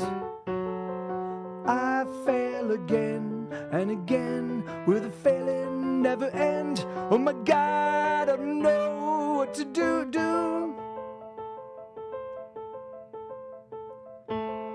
Regret, safe bets, tasteless as my tongue, and the fire in my lungs. Oh, it burns. Oh my God, I don't know what to do.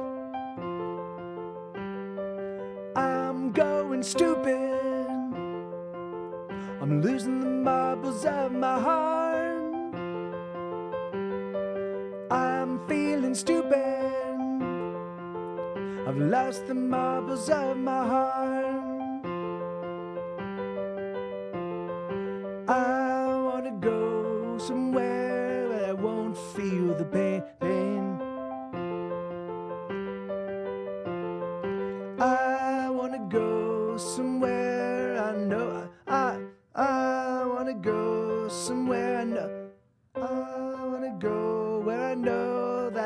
don't feel the shame. There we go.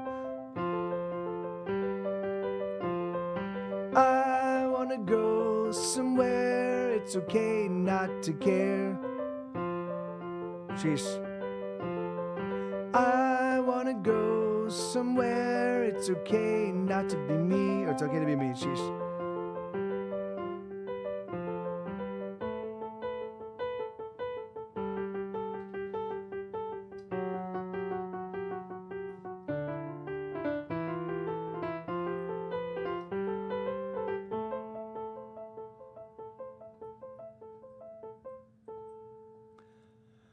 Anyway, something like that. So I really need to sit down and I need to write a new song, and I need to spend some serious time practicing on the piano. I just haven't had any time. Man. Anyway, whatever. That's what this next year's for. This next year is for me to get like. I am writing songs on the piano, but I'm not writing a bunch of new material. I'm focusing on the podcast. I'm focusing on the live streaming, and I'm focusing on getting my piano stuff down. So.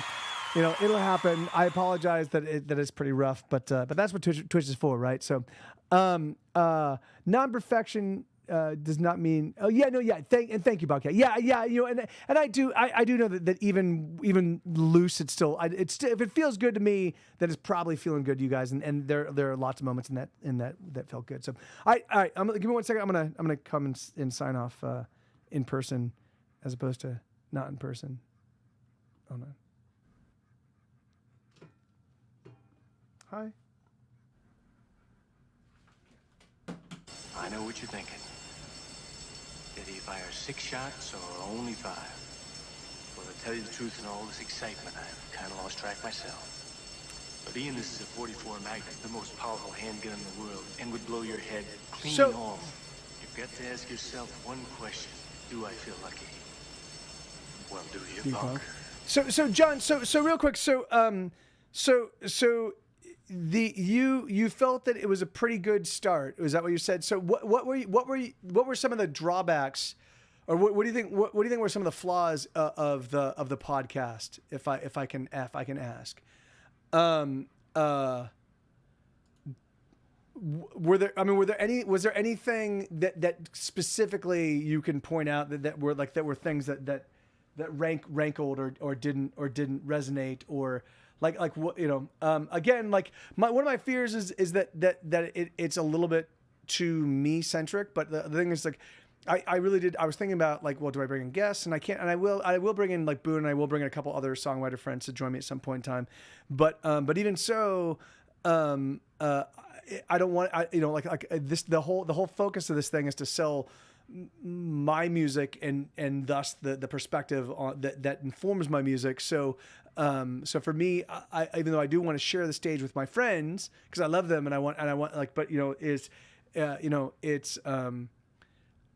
I'm not doing a history thing, and I'm not doing a philosophy thing, and I'm not going to bring in other people. Like, the thing is, like, there are a billion other people that do that kind of stuff. There's not that many people that do what I do, and so I want to find a way to showcase it. You know, so it's great coming in as someone who knows you already. It might not be as inviting to. And why do you say that? So yeah, that's what I'm saying. Is like the music is the thing for me. Telling stories about the process to write them, or just other stories, is good too. Yeah, see, and that's okay. Well, good. I mean, you know, for me, I think that if I'm able to contextualize the songs, right? So if I'm able to take, for people that don't know the music, and that's why, you know, for me, I'll be real curious, you know, if I do find an audience where people are getting introduced to my music via the podcast, it'll be real curious to see how that impacts the way that they process these songs and the way that they digest these songs. You know, it's something that I really wanted to avoid for a long time,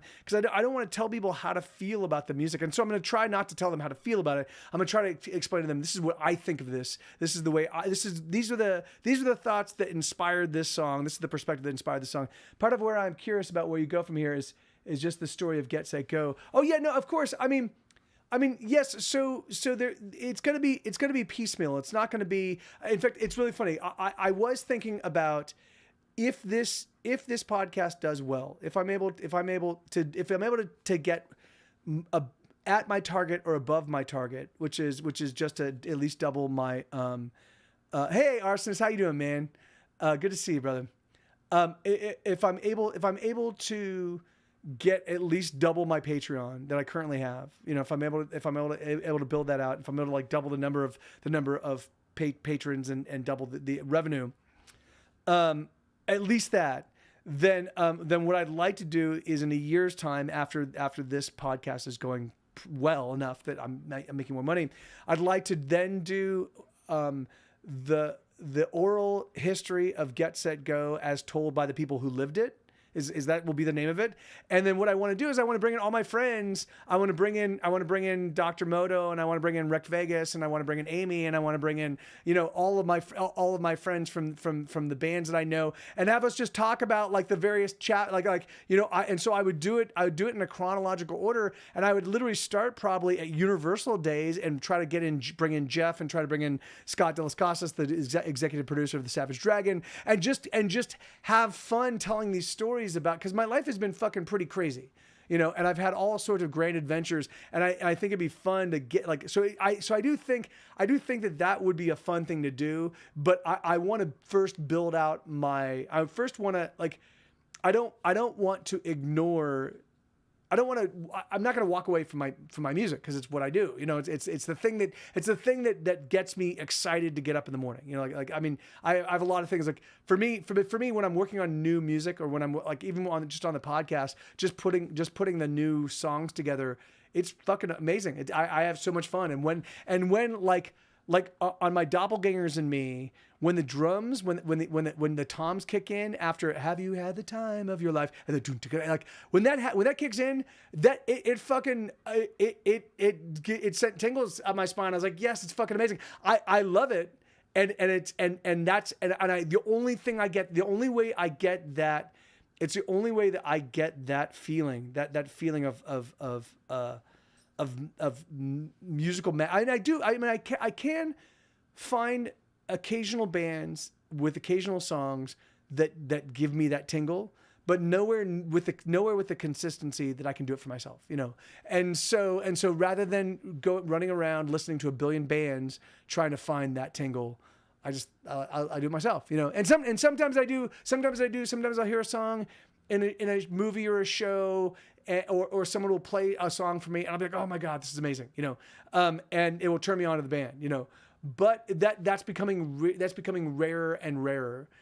Why that is, I don't know. But yeah, that's exactly it. And so I do, and I love so for me, the likelihood that I will be creating that tingle has increased by multiple orders of magnitude, because the most recording I've ever done in my entire life was I did a 102 song career retrospective in 2018. It was just me doing acoustic renditions of all of my hits from all my records, right? 102 songs. This is full-blown studio versions of studio demos of 200 up to 250 of my songs, right? Because I'll be doing between 4 and 6. So if I did only 4 times 52, that's 200 songs.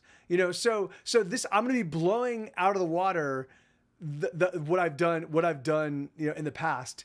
And usually I find that the more I do stuff, the better I get at drilling into the exact thing that I want for my taste, So I'm fairly certain that I'm going to get to a point where I'm just I'll be getting up and be like, oh, I'm going to do this. And one of the things I get to do is because I want to change sonically what I'm able to deliver. I'm going to break out the Zoom H6, which I bought and haven't really fully employed. I'm going to start going out and I'm going to spend days I'm going to spend my weekends, parts of my weekends, just going out into Austin and capturing sounds and samples that I can then take and convert into things that I will build into my mixes. So I'll find rhythmic things like trains or washing machines or whatever it is that I can count, like fans, big industrial air conditioners. Like I'll try to capture sounds that have rhythmic components, and I'll build them into my musical rhythmic thing, and then I'll also find whatever. I'm gonna expand out my production techniques pretty significantly, which will be exciting for me because I've never done this much music. So, cool. Anyway, I love you guys. I will see you all hopefully tomorrow. But tomorrow, I don't think I'm streaming from Trey's because again, I don't think I'm streaming from Trey's because he is because he's still putting together his soundboard.